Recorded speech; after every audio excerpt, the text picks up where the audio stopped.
ముఖ్యమంత్రి నిన్న రేవంత్ రెడ్డి కీలకమైనటువంటి హాట్ కామెంట్ చేసిండు. భారతీయ జనతా పార్టీలో ఇటు బీఆర్ఎస్ పార్టీ విలీనమైతది. ఇక్కడ కేసీఆర్ గవర్నర్గా వెళ్ళిపోతాడు. ఆ తర్వాత కేటీఆర్ కేంద్ర మంత్రిగా ఉంటాడు. హరీష్ రావు ప్రధాన ప్రతిపక్ష నేతగా ఉంటాడు అనేటువంటి మాటలు మాట్లాడి నిన్న. మరి నిజంగా అక్కడ భారతీయ జనతా పార్టీలో బీఆర్ఎస్ విలీనమవుతుందా కాదా, ఎందుకు అట్లా వ్యాఖ్యలు చేసిండు?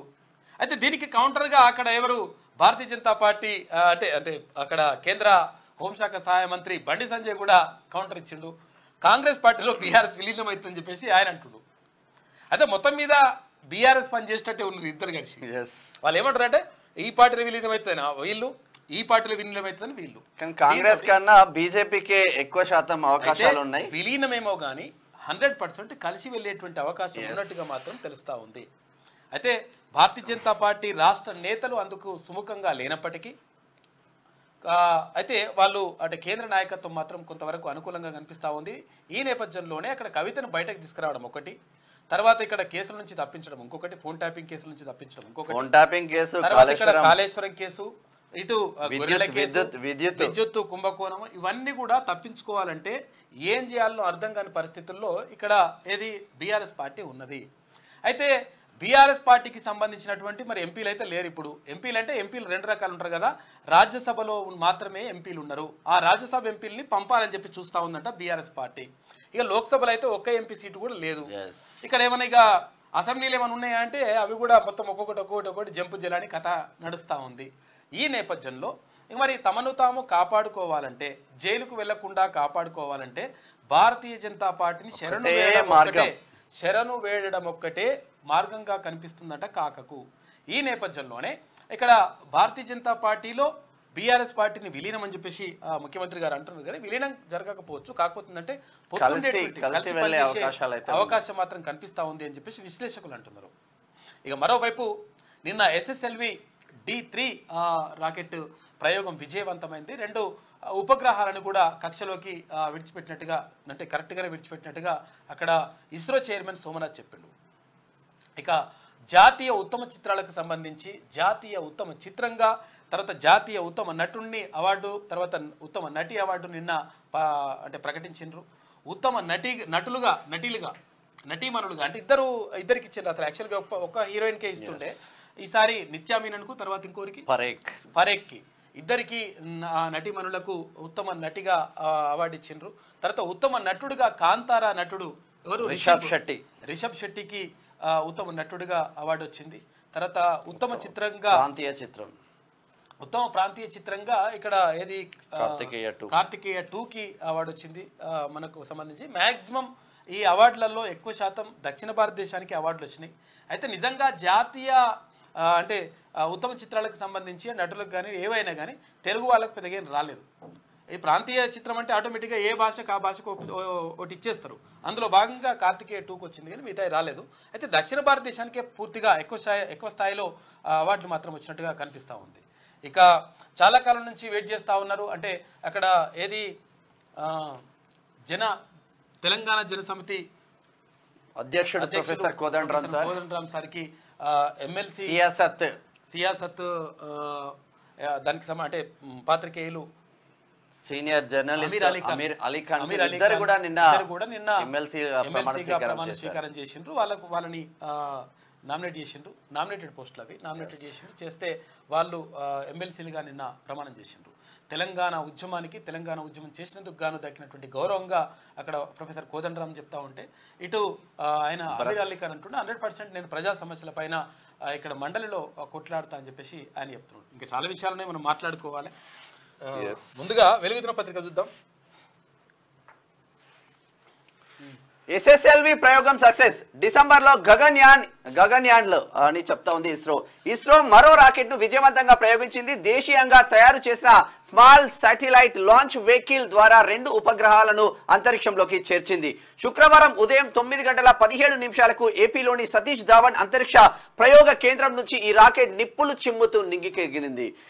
ఎర్త్ అబ్జర్వేషన్ శాటిలైట్ తో పాటు SR-0 డెమో శాటిలైట్ ఉపగ్రహాన్ని నిర్దిష్ట కక్షలోకి చేర్చింది. కాగా గగన్యాన్ ప్రాజెక్టులో భాగంగా తొలి మిషన్ ను ఈ ఏడాది డిసెంబర్లో చేపట్టనున్నట్లు ఇస్రో చైర్మన్ సోమనాథ్ శుక్రవారం వెల్లడించారు. ఇది చాలా D3 ప్రయోగం సక్సెస్ అయింది. అయితే అందులో భాగంగా 2 రాకెట్లను కూడా అక్కడ కక్షలోకి ప్రవేశపెట్టిండ్రు. ఇస్రో చైర్మన్ చెప్పిండు. అంటే గతంలో అక్కడ మిసైల్ చైర్మన్ గా మిసైల్ అంటే పితామహుడిగా భారతదేశానికి ఉన్నటువంటి అబ్దుల్ కలాం కానీ తర్వాత సతీష్ ధవన్ కానీ చాలామంది శాస్త్రవేత్తలు తమ జీవితాలను మొత్తం కూడా వీటి కోసం అంటే ఈ ప్రయోగాల కోసం ఇవి సక్సెస్ కావడానికి వాళ్ళు ప్రత్యేకంగా కృషి చేసిండ్రు. ఆ కృషి ఫలితంగానే అంటే చాలామంది శాస్త్ర సాంకేతిక పరిజ్ఞానాన్ని అందిపుచ్చుకోవడానికి తర్వాత దాన్ని ప్రపంచానికి అందించడానికి వాళ్ళు చేసినటువంటి ప్రయత్నంలో భాగంగానే ఇప్పుడు మనం న్యూస్ చూస్తున్నామన్నా కానీ తర్వాత ఇప్పుడు అంటే ఇంటర్నెట్ అయినా కానీ తర్వాత అన్ని రకాలుగా ఇవన్నీ సేవలు అందుతున్నాయి. అంటే అక్కడ ఉపగ్రహాలను ప్రవేశపెట్టి వీటి కక్షలో తిరిగే విధంగా చూసి దాని ద్వారా ప్రపంచంలో ఏ క్షణంలో ఎక్కడ ఏం జరిగినా కానీ అప్పటికప్పుడు తెలుసుకునేటువంటి అవకాశం లభిస్తూ ఉంది. అయితే నిన్న ప్రవేశపెట్టినటువంటి ఈ ఉపగ్రహాలు అక్కడ గాలిలో తేమ తర్వాత గాలిలో ఉన్నటువంటి పరిస్థితులు దీనిపైన అధ్యయనం చేయడానికి ఉపయోగపడుతుంట. అది సక్సెస్ అయినట్టుగా ఇస్రో చైర్మన్ నిన్న చెప్పిండు. ఇంకొక sad news Teenmar Mallanna team కి సంబంధించింది. బండా రమేష్ అన్న వాస్తవంగా తిన్మార్ మల్లన్న టీం రాష్ట్ర కమిటీ సభ్యుడిగా ఉన్నాడు. బండా రమేష్ అన్న తిన్మార్ మల్లన్నకు ఎమ్మెల్సీ కోసం ఏ కాల్ ఇచ్చినా కూడా హైదరాబాద్ అంటే హైదరాబాద్, ఎక్కడంటే అక్కడ, వరంగల్ అంటే వరంగల్, హుజరాబాద్ లో మండల కన్వీనర్ నుంచి స్టార్ట్ చేసి రాష్ట్ర కమిటీకి వచ్చిండు. బండా రమేష్ అన్న తిన్మార్ మల్లన్న టీం రాష్ట్ర కమిటీ సభ్యుడు బండా రమేష్ అన్న అకాల మరణం తిన్మార్ మల్లన్న టీం కి చాలా బాధిస్తుంది. 4 ఏళ్లుగా ప్రజల పక్షాన ప్రశ్నిస్తూనే పోరాటం చేస్తా ఉన్నారు. అనారోగ్యంతో మృతి చెందడంతో టీం మొత్తం దిగ్భ్రాంతికి చెందింది. తిన్మార్ మల్లన్న టీం రాష్ట్ర అధ్యక్షుడు మా రజనీ కుమార్ అన్న, తిన్మార్ మల్లన్న అంత్యక్రియలకు అందరూ కూడా తిన్మార్ మల్లన్న టీం సభ్యులందరూ హాజరు అవ్వబోతున్నారు. నిజంగా విషాదం అనే చెప్పుకోవచ్చు. చాలా యాక్టివ్ గా పనిచేస్తూ ఉంటాడు ఉమ్మడి కరీంనగర్ జిల్లాలో. అంటే కలిసి పనిచేసినటువంటి మిత్రుడు. తర్వాత ఇంకోటి ఏంటంటే చాలా మంది తిన్మార్ మల్లన్న టీంలో అంటే ఇట్లా సక్సెస్ఫుల్ గా ముందుకెళ్తుందంటే కమిట్మెంట్ తో పనిచేస్తారు. తిన్మార్ మల్లన్న టీంలో ఎవరున్నా కానీ వాళ్ళు కమిట్మెంట్ తో పనిచేసే వాళ్ళే వస్తూ ఉన్నారు. దాని ద్వారా అంటే వాళ్ళ ఉద్దేశం ఏంటంటే కమిట్మెంట్తో ఎందుకు పనిచేస్తున్నారు అంటే స్వార్థం కోసం పనిచేస్తున్నారు అంటే కాదు, సమాజ హితం కోసం ఏమైనా చేయాలనుకున్న వాళ్ళు చాలామంది తిన్మార్ మల్లన్న టీంలో చేరుతున్నారు.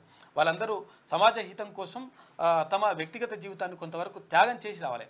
ఎప్పుడైనా సమాజానికి ఏమైనా చేయాలనుకుంటే డెఫినెట్ గా నేను అంతా మంచిగానే ఉంటాను, నా కుటుంబం కాదు, వాస్తవంగా ఎన్నో ఇబ్బందులు ఉంటాయి. కొంతవరకు వ్యక్తిగత జీవితాన్ని త్యాగం చేసినప్పుడు మాత్రమే సమాజానికి ఏమైనా చేయగలుగుతారు. అటువంటి త్యాగాలు చేస్తా ఉన్నారు. ఇది అన్నది ఫోటో చాలా అంటే చాలా ఇబ్బందిగా ఉన్నారు. ఎప్పుడు కూడా 7200 టీ-షర్ట్ వేసుకొని ఉంటాడు. చాలా అంటే చాలా యాక్టివ్ పార్టిసిపెంట్ ఉంటుంది. యాక్చువల్లీ అన్న రేపు అందరితో పాటు ఉండాల్సిన కార్యక్రమం ఉండే, రేపు ఒక ప్రోగ్రామ్ ఉండే తిన్మార్ మల్లన్న టీం కి సంబంధించింది. కాకపోతే ఆ ప్రోగ్రామ్ కూడా ఈ చనిపోయిన నేపథ్యంలో క్యాన్సిల్ చేశాము. మళ్ళీ ఎప్పుడు అనేది రాష్ట్ర అధ్యక్షులు రజనీ కుమార్ ఆధ్వర్యంలో టీంలో అంటే రాష్ట్ర వ్యాప్తంగా పనిచేస్తున్నటువంటి ఎవరైతే ప్రతి కార్యకర్త కూడా ప్రతి లీడర్ కూడా అందరూ కూడా కమిట్మెంట్ తో పనిచేస్తారు. అందుకనే అసలు యాక్చువల్లీ చాలా మంది ఏమనుకుంటారు అంటే ఎక్కడికక్కడ సమాచారం ఎప్పటికప్పుడు వస్తుంది అంటే ఎట్లా వస్తుంది టీం ఉన్నది. తర్వాత ఇంకోటి ఏంటంటే ప్రజలు కూడా అంటే క్యూనిస్ట్ ప్రేక్షకులు కానీ ప్రజలందరూ కూడా పూర్తిగా సపోర్ట్ చేస్తూ ఉన్నారు. ఎందుకంటే ఒక మంచి చేయాలనుకున్నటువంటి ఆలోచనకు మీ అందరూ తోడ్పాటు అందిస్తూ ఉన్నారు. అందులో ఒకడైనటువంటి బండా రమేష్ అన్న చనిపోవడం మాత్రం నిజంగా బాధాకరం. నిన్న రేవంత్ రెడ్డి చెప్పిన ముచ్చట్లు కూడా ఫస్ట్ ఇప్పుడు కేసీఆర్ గవర్నర్ గా పోతారంటే ఫస్ట్ అందించింది తెలుగు రాష్ట్రాలలో క్యూనిస్ ఒకటే ప్రజలకి. ఇక నేషనల్ ఫిలిం అవార్డ్స్ లో సత్తా చాటిన సౌత్ సినిమా ఉత్తమ చిత్రంగా అట్టాం, బెస్ట్ హీరోగా రిషబ్ శెట్టి, నిత్యా మీనన్, మానసి పరేఖ్లకు బెస్ట్ హీరోయిన్ అవార్డులు. ఉత్తమ ప్రాంతీయ చిత్రం తెలుగులో కార్తికేయకు అవార్డుల పంట పండింది. ఈసారి సౌత్ కి ఎక్కువ వచ్చినాయి. అంటే దక్షిణ భారతదేశానికి ఎక్కువ వచ్చినాయి, కావాలని ఇచ్చిండ్రా తెలియదు కానీ వచ్చినాయి. జాతీయ చలనచిత్ర అవార్డులో సౌత్ సినిమా సత్తా చాటింది. తమిళ, కన్నడ, మలయాళ సినిమాలకు అవార్డుల పంట పండింది. తెలుగు రాలే ఎక్కువ. 70వ నేషనల్ ఫిలింఫేర్ అవార్డ్స్ ను శుక్రవారం కేంద్ర సమాచార ప్రసార మంత్రిత్వ శాఖ ప్రకటించింది. 2022 డిసెంబర్ నాటికి సెన్సార్ అయిన సినిమాలకు ఈ అవార్డులను కేటాయించింది. జాతీయ ఉత్తమ చిత్రంగా మలయాళ సినిమా అట్టం నిలిచింది. ఉత్తమ ప్రాంతీయ చిత్రం తెలుగుగా కార్తికేయ 2ను అవార్డు వరించింది. ఈ కాంతారా సినిమాలో అద్భుత నటన కనబరిచిన కన్నడ నటుడు రిషబ్ శెట్టి బెస్ట్ హీరోగా ఎంపికయ్యాడు. ఇక నిత్యా మీనన్ తర్వాత మానసి ఫరేక్ బెస్ట్ హీరోయిన్ అవార్డులను షేర్ చేసుకున్నారు ఇద్దరు. ఇది మొత్తం మీద సినిమాలో పంట పండిందని కాంతారా కదా, భయంకరంగా కూడా ఇట్లుంటది ఇట్లా. ఇది సినిమాలకు సంబంధించిన విద్యుత్ పై దర్యాప్తు షురు. విద్యుత్ జ్యుడిషియల్ కమిషన్ కొత్త చీఫ్ మదన్ భీమ్రావ్ లోకూర్ దర్యాప్తు షురు చేశారు. గతంలో విచారణ చేపట్టిన కమిషన్ మాజీ చైర్మన్ ఎల్ నరసింహారెడ్డి రూపొందించిన నివేదికను జస్టిస్ లోకూర్ పరిశీలిస్తున్నారు. ఇంతకుముందు ఇదే దర్యాప్తు కావద్దు అని చెప్పేసి హైకోర్టుకి వెళ్ళండి, సుప్రీంకోర్టుకి వెళ్ళండి. కాక విద్యుత్ పైన దర్యాప్తు చేయండి, తర్వాత ఎవరైతే రిటైర్డ్ జడ్జితో దర్యాప్తు చేయాలని చెప్పేసి అప్పుడు మాజీ మంత్రి అయినటువంటి జగదీశ్వర్ రెడ్డి డిమాండ్ చేసిండు అసెంబ్లీలో. అసెంబ్లీలో డిమాండ్ చేసిన తర్వాత మరి డిమాండ్ చేసుడు ఆయన మరి నిజంగానే రాష్ట్ర ప్రభుత్వం అదే విద్యుత్కు సంబంధించినటువంటి ఎంక్వైరీ కమిషన్ వేసింది. దానికి చైర్మన్ గా ఎల్ నరసింహారెడ్డి ఎవరు, ఆయన పాట్నా హైకోర్టు చీఫ్ జస్టిస్ గా పనిచేసిండు, తర్వాత హైకోర్టు జడ్జిగా పనిచేసిండు. ఆయన సీనియర్ నాయకుడు. తర్వాత ఇక్కడ అది హైదరాబాద్ సెంట్రల్ యూనివర్సిటీకి వైస్ ఛాన్సలర్ కూడా పనిచేసిండు. ఆయనని ఇక్కడ ఈ కమిషన్ కి చైర్మన్ గా వేసిండ్రు. వేసిన తర్వాత ఆయన మొత్తం బయటకు తీసేసిండు. మొత్తం తీస్తా ఉంటే వస్తా ఉంటే వీటన్నిటిని అంటే ఏదన్నా ముచ్చట వచ్చినప్పుడు ఇట్లా మొత్తం అన్యాయం జరిగిందనే ఒక మాట అన్నాడు. ఇక దాంతో అట్లా అవుతుంది ఇట్లా అవుతుంది, అసలు కమిషన్ ఏవద్దు, ఆయన అర్హుడే కాదు, ప్రెస్ మీట్ ఎట్లా పెడతావు, అసలు అని చెప్పేసి కాక హైకోర్టుకు పోతే హైకోర్టు అని చెప్పేసి పంపించింది. సుప్రీంకోర్టు పోయినా అట్లేం కాదని ఆయన బాబు ఇట్లా కాకపోతే ఏంటంటే ఆయన ఏదో బయట పెడుతున్నా చెప్తున్నావు కాబట్టి, నువ్వు ఆరోపణ చేస్తున్నావు, ప్రెస్ మీట్ పెడుతున్నావు అంటున్నావు కాబట్టి ఆయనని పక్కకు పెడదాం, 100% కమిషన్ కొనసాగాల్సిందే, నీ పైన ఎంక్వైరీ కొనసాగాల్సిందే అని చెప్పేసి సుప్రీంకోర్టు కూడా స్పష్టం చేసింది. ఈ నేపథ్యంలో అక్కడ ఏది విద్యుత్ ఎంక్వైరీ కమిషన్కి సంబంధించి అక్కడ ఎల్ నరసింహారెడ్డి స్థానంలో జస్టిస్ లోకూర్ ఆయనని ఇప్పుడు కమిషన్ చైర్మన్గా పెట్టిండ్రు. పెడితే ఆయన ఏం చేస్తుందంటే ఇప్పుడు ఎల్ నరసింహారెడ్డి గారు ఏవైతే మొత్తం కూడా ఆధారాలు ఏవైతే సేకరించిండో ఇక్కడ రఘు సార్తో కానీ, అంటే కరెంట్ రఘు సార్తో కానీ, తర్వాత ఇక్కడ ప్రొఫెసర్ కోదండరామ్ కానీ చాలా మంది నిపుణులు, తర్వాత ఇంజనీర్లు వాళ్ళందరి దగ్గర డేటా సేకరించిండ్రు.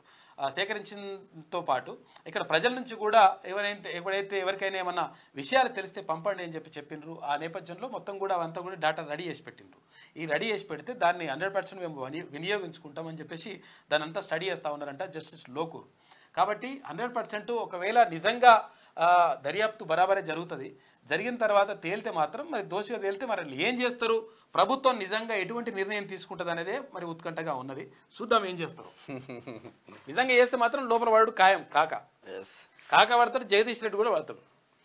పాకిస్తాన్ లో ముగ్గురికి మంకీ పాక్స్ కలకలం రేపుతున్నది. పాకిస్తాన్ లో ముగ్గురికి వైరస్ సోకినట్టు అధికారులు వెల్లడించారు.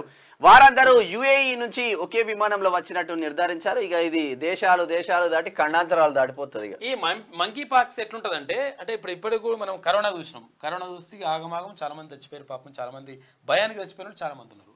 ఈ మంకీ పాక్స్ ఎట్లుంటదంటే కుర్పుల్లాగా వస్తాయి, ఇట్లా బొబ్బల్లాగా వస్తాయి, ఎర్ర బొబ్బలు తెల్ల బొబ్బలు ఇట్లా వస్తాయి. మొత్తము వచ్చేసి ఒక రకంగా ఆ రకంగా వస్తుంది అది. అయితే అది ఇరాన్ నుంచి వస్తుంటేనా, ఇరాన్ నుంచి అక్కడ ఏది పాకిస్తాన్కి వచ్చిండ్రంటే ఒక ముగ్గురు వ్యక్తులు వస్తే వాళ్ళకు ఏది మంకీ పాక్స్ వచ్చినట్టుగా నిర్ధారణ అయిందంట. ఇది ఒకవేళ వ్యాపిస్తే ఇది కూడా చాలా డేంజర్. మొత్తం కూడా ఇదంతా చర్మం అంతా కూడా బొబ్బులు వరిచి మొత్తం దారుణంగా ఉంటుంది. దీనిపైన కూడా కొంతవరకు జాగ్రత్తగా ఉండాలి అని చెప్పేసి చెప్తా ఉన్నారు అంతర్జాతీయ నిపుణులు, అంటే వైద్య నిపుణులు చెప్తా ఉన్నారు. మరి ఎట్లా జరుగుతుంది, ఇండియాలో అయితే స్ప్రెడ్ ఎక్కువ అవుతుంది, కొంచెం పర్ఫెక్ట్ గా ఉంటే బెస్ట్. 2032 వరకు ఆడతా. ప్యారిస్ ఒలింపిక్స్ లో అనర్హత వేటు పడిన వెంటనే తాను రిటైర్మెంట్ ప్రకటించి ఉండాల్సింది కాదని India star wrestler Vinesh Phogat తెలిపింది. తన భవిష్యత్తు ఎలా ఉంటుందో తెలియదంటూనే 2032 వరకు ఆటలో కొనసాగుతానని చెప్పింది. మనం అదే కోరుకున్నాము. ఆమెని ఎట్టి పరిస్థితుల్లో రిటైర్మెంట్ ప్రకటించకూడదు అని చెప్పేసి కోరుకున్నాం. మనం ఇక్కడ మాట్లాడినాము. అట్లనే నిజంగా ఆమెని ఇప్పుడు రిటైర్మెంట్ ప్రకటించను అన్నట్టుగా క్లియర్గా వ్యాఖ్యలు చేసింది. 2032 వరకు ఆడతా అంటుంది. అయితే 100 గ్రాములు, కేవలం 100 గ్రాములు మాత్రమే, 100 గ్రాములు వెయిట్ ఎక్కువ ఉండడంతో ఆమె అనర్హత వేటు పడింది. పాపం నిజంగా అసలు భారత్కు స్వర్ణ పథకమో అంటే బంగారు పథకమో లేకపోతే రజత పథకమో అందించేటువంటి అవకాశం ఉండే. ఇప్పటికి కూడా మరి మరో ఒక ఎంక్వైరీ కూడా జరుగుతుందంట. ఇప్పటి వరకైతే అనర్హత వేటు వేసిండ్రు. ఇప్పుడు కూడా ఆ ఎంక్వైరీ కమిషన్ కూడా మళ్ళొకటి ఇంకో అవకాశం ఇస్తా ఉంటున్నారంట. చూడాలి. ఎందుకంటే 100 గ్రాములు అనేది పెద్ద విషయం కాదు. మరి అది తర్వాత ఇక్కడ 2 విషయాలు గమనించాలి. అంతకుముందు ఏది సెమీఫైనల్లో ఆమె ఆడినప్పుడు సెమీఫైనల్లో ఆమె బరిలో 49 కిలోల 900 గ్రాములు మాత్రమే 49 కిలోల 700 గ్రాములు మాత్రమే ఉన్నది. అంటే ఇంకో 300 గ్రాములు తక్కువ ఉన్నది 50 కిలోలకి. 50 కిలోల విభాగంలో మనం పాల్గొన్నది. మరి ఒక్కటే రోజుల ఇప్పుడు తెల్లారు మరుసటి రోజు అంటే ఒక రోజు గ్యాప్ ఇచ్చేసి ఇంకో రోజు ఇది ఫైనల్స్ అయితే ఆ ఫైనల్స్కి ఒక్కటేసారి ఏది 49 కిలోల 700 గ్రాములు 52 కిలోలకు 52 కిలోల 900 గ్రాముల దాకా వచ్చిందంట. వచ్చేస్తే ఏం చేయాలని చెప్పేసి అర్థం కాక మొత్తం జుట్టు కత్తిరించుకొని తర్వాత రక్తం జెర్సీ డ్రెస్ చిన్నగా ఉంటుంది జెర్సీని కట్ చేసింది. ఇక రకరకాలుగా ప్రయత్నాలు చేసింది, మొత్తం కసరత్తు చేసింది. అయినప్పటికీ ఇంకో 100 గ్రాములు ఉంటారు. డైటీషియన్ కానీ పట్టుకోవాలి అసలు యాక్చువల్గా. ఎందుకంటే ఆ డైటీషియన్ అంటోడు ఎందుకు ఇన్ని 2 కిలోలున్నర ఎట్లా పెరుగుతారంటే ఒకటి రోజులో 2 కిలోన్నర పెరగడానికి వాడు డైటీషియన్ ఎట్లా ఇస్తాడు? ఇది మరి కావాలని చేసిండ్రా ఏం జరిగింది అనేది కూడా అవసరం అయితే ఉంటుంది. ఇది ఇట్లా ఉంటే గవర్నర్ కోట ఎమ్మెల్సీలుగా కోదండరాం అమర్ అలీ ఖాన్ ప్రమాణం చేయించిన మండలి చైర్మన్ గుత్తా, హాజరైన మంత్రులు పొంగులేటి, పొన్నం, ఇతర నేతలు. అమరుల త్యాగ ఫలితమే ఈ పదవి అంటున్నాడు కోదండరాం సార్. మండలిలో ప్రజా సమస్యలు ప్రస్తావిస్తా అంటున్నారు అమర్ అలీ ఖాన్ అంటుండు. ఇక టీజేఎస్ అధ్యక్షుడు కోదండరాం, సీనియర్ జర్నలిస్ట్ అమర్ అలీ ఖాన్ శుక్రవారం ఎమ్మెల్సీలుగా ప్రమాణం చేశారు. వారితో శాసన మండలి చైర్మన్ గుత్తా సుఖేందర్ రెడ్డి ప్రమాణం చేయించారు. గవర్నర్ కోట ఎమ్మెల్సీల నియామకంపై హైకోర్టు ఇచ్చిన తీర్పుపై ఇటీవల సుప్రీంకోర్టు స్టే విధించింది. గవర్నర్ ప్రభుత్వాల విధులను కోర్టులు ఆపలేవని సుప్రీంకోర్టు స్పష్టం చేయడంతో గత కొంతకాలంగా పెండింగ్ లో ఉన్న ఈ ఇద్దరి పదవుల నియామకానికి లైన్ క్లియర్ అయింది. దీంతో గురువారం రాత్రి ఈ ఇద్దరి నియామకాలకు గవర్నర్ ఆమోదముద్ర వేశారు. ప్రమాణ స్వీకార కార్యక్రమానికి మంత్రులు పొంగులేటి శ్రీనివాసరెడ్డి, పొన్నం ప్రభాకర్, ఇక్కడ విప్ బీర్ల ఐలయ్య, ఎమ్మెల్సీ మహేష్ కుమార్ గౌడ్ హాజరైనరు. ఇక పెద్ద సంఖ్యలో టీజేఎస్ కార్యకర్తలు, కోదండరాం అభిమానులు ఇక్కడ హాజరైనరు. నిన్న ప్రొఫెసర్ కోదండరాం సార్, తర్వాత ఇక్కడ అమర్ అలీ ఖాన్, అక్కడ ఏది సియాసత్ సీనియర్ జర్నలిస్ట్ గా ఉన్నటువంటి అమర్ అలీ ఖాన్ కూడా ఇద్దరు నిన్న ఎమ్మెల్సీలుగా ఏకగ్రీవంగా అంటే దాన్ని ఏమంటారు నామినేటెడ్ అయ్యిండ్రు. నామినేట్ అయిన తర్వాత ఇప్పుడు గవర్నర్ ఓకే చెప్పిన తర్వాత నిన్న ప్రమాణ స్వీకారం చేసింది నిన్న. ఇది ఇట్లా ఉంటే గడువులోగా రుణమాఫీ చేశాం, ఇది మా మార్క్, సాధ్యం కాదన్నోళ్ళ నోర్లు ముయించినాం సీఎం రేవంత్ రెడ్డి. అర్హత ఉండి రుణమాఫీ కాని రైతులు ఆందోళన చెందద్దు, అలాంటి వాళ్ళ కోసమే 5,000 కోట్లు రిజర్వ్ చేశాం. ఎవరైనా ఉంటే కలెక్టర్ ఆఫీసుల్లో ఫిర్యాదు చేయొచ్చు. రుణమాఫీ చేసినంత మాత్రాన ఇతర పథకాల్లో ఎలాంటి కోతలు ఉండవు. అక్రమ నిర్మాణాల కూల్చివేతల కోసం హైడ్రాకు ఫ్రీ హ్యాండ్ ఇచ్చాం. ఇచ్చిన మాట ప్రకారం ఎస్సీ వర్గీకరణకు కట్టుబడి ఉన్నాం. బీజేపీలో బీఆర్ఎస్ విలీనం తథ్యం. కేసీఆర్ కు గవర్నర్, కేటీఆర్ కు కేంద్ర మంత్రి పదవులు వస్తాయి. కవితకు బెయిల్ కూడా వస్తుందని కామెంట్. ఢిల్లీలో మీడియాతో సీఎం చిట్చాట్. మరి ఏం జరుగుతుందో ఏం పాడవ నిజంగానే అక్కడ కవిత నిప్పు లేదే పొగ రాదంటారు. కవితక్కని బయటకు తీసుకురావాలంటే మరి ఇట్లా అవసరం అంట.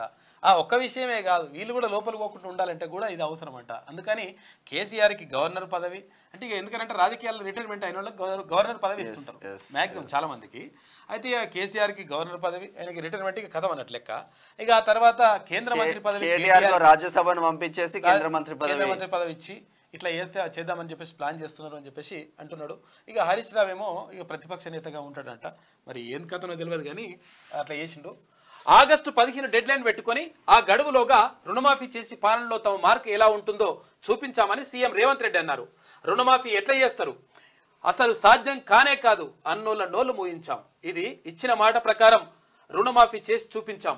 ఇప్పుడు విమర్శలు చేస్తున్న బీఆర్ఎస్ నేతలు 5 ఏళ్లలో 4 వాయిదాల్లో కూడా రుణమాఫీ పూర్తి చేయలేదు అని విమర్శించారు. శుక్రవారం ఢిల్లీలో సీఎం రేవంత్ రెడ్డి మీడియాతో చిట్చాట్ చేశారు. రాష్ట్ర వ్యాప్తంగా అర్హులందరికీ రుణమాఫీ చేశామని ఆయన వెల్లడించారు. ఏదైనా కారణాలతో ఇక్కడ చూడండి ఒకసారి, ఏదైనా కారణంతో రుణమాఫీ కాని రైతులు ఎవరైనా ఉంటే ఆందోళన చెందొద్దని, అలాంటి వాళ్ళ కోసం కలెక్టరేట్ కార్యాలయాల్లో గ్రీవెన్స్ కౌంటర్లు కూడా ఏర్పాటు చేశామని తెలిపారు.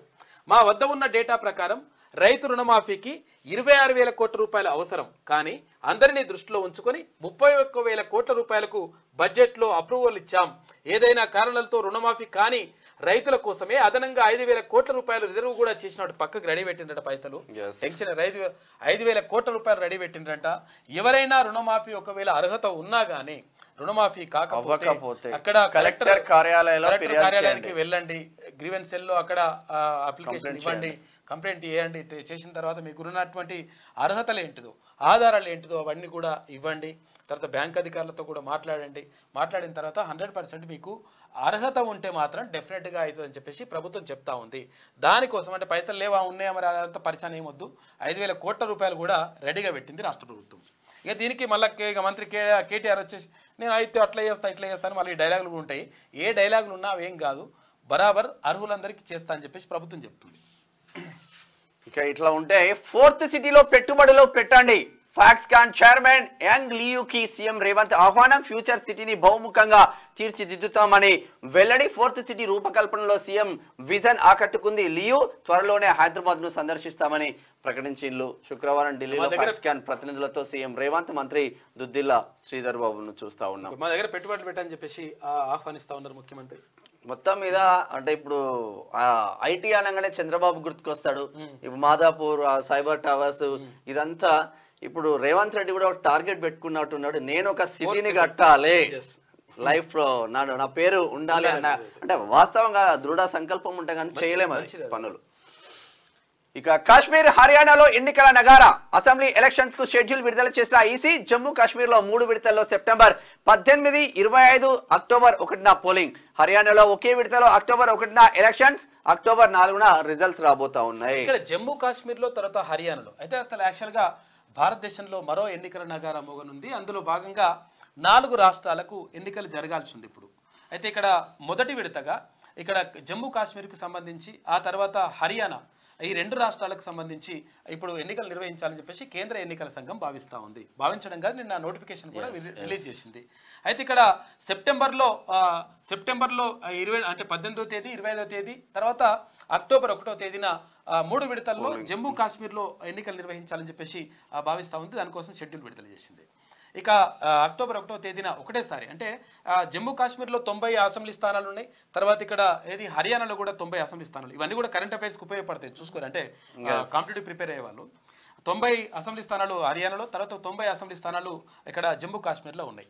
ఈ 2 అంటే అయితే ఒకసారి గతంలో జమ్మూ కాశ్మీర్కి ఎన్నికలు పెట్టినప్పుడు, అసెంబ్లీ ఎన్నికలు జరిగినప్పుడు 5 విడతల్లో చేసిండ్రు. ఈసారి 3 విడతల్లోనే కంప్లీట్ చేస్తామని చెప్పేసి కేంద్ర ఎన్నికల సంఘం చెప్తా ఉంది. అయితే ఇక్కడ 10 సంవత్సరాల నుంచి జమ్మూ కాశ్మీర్ ఎలక్షన్స్ లేవు.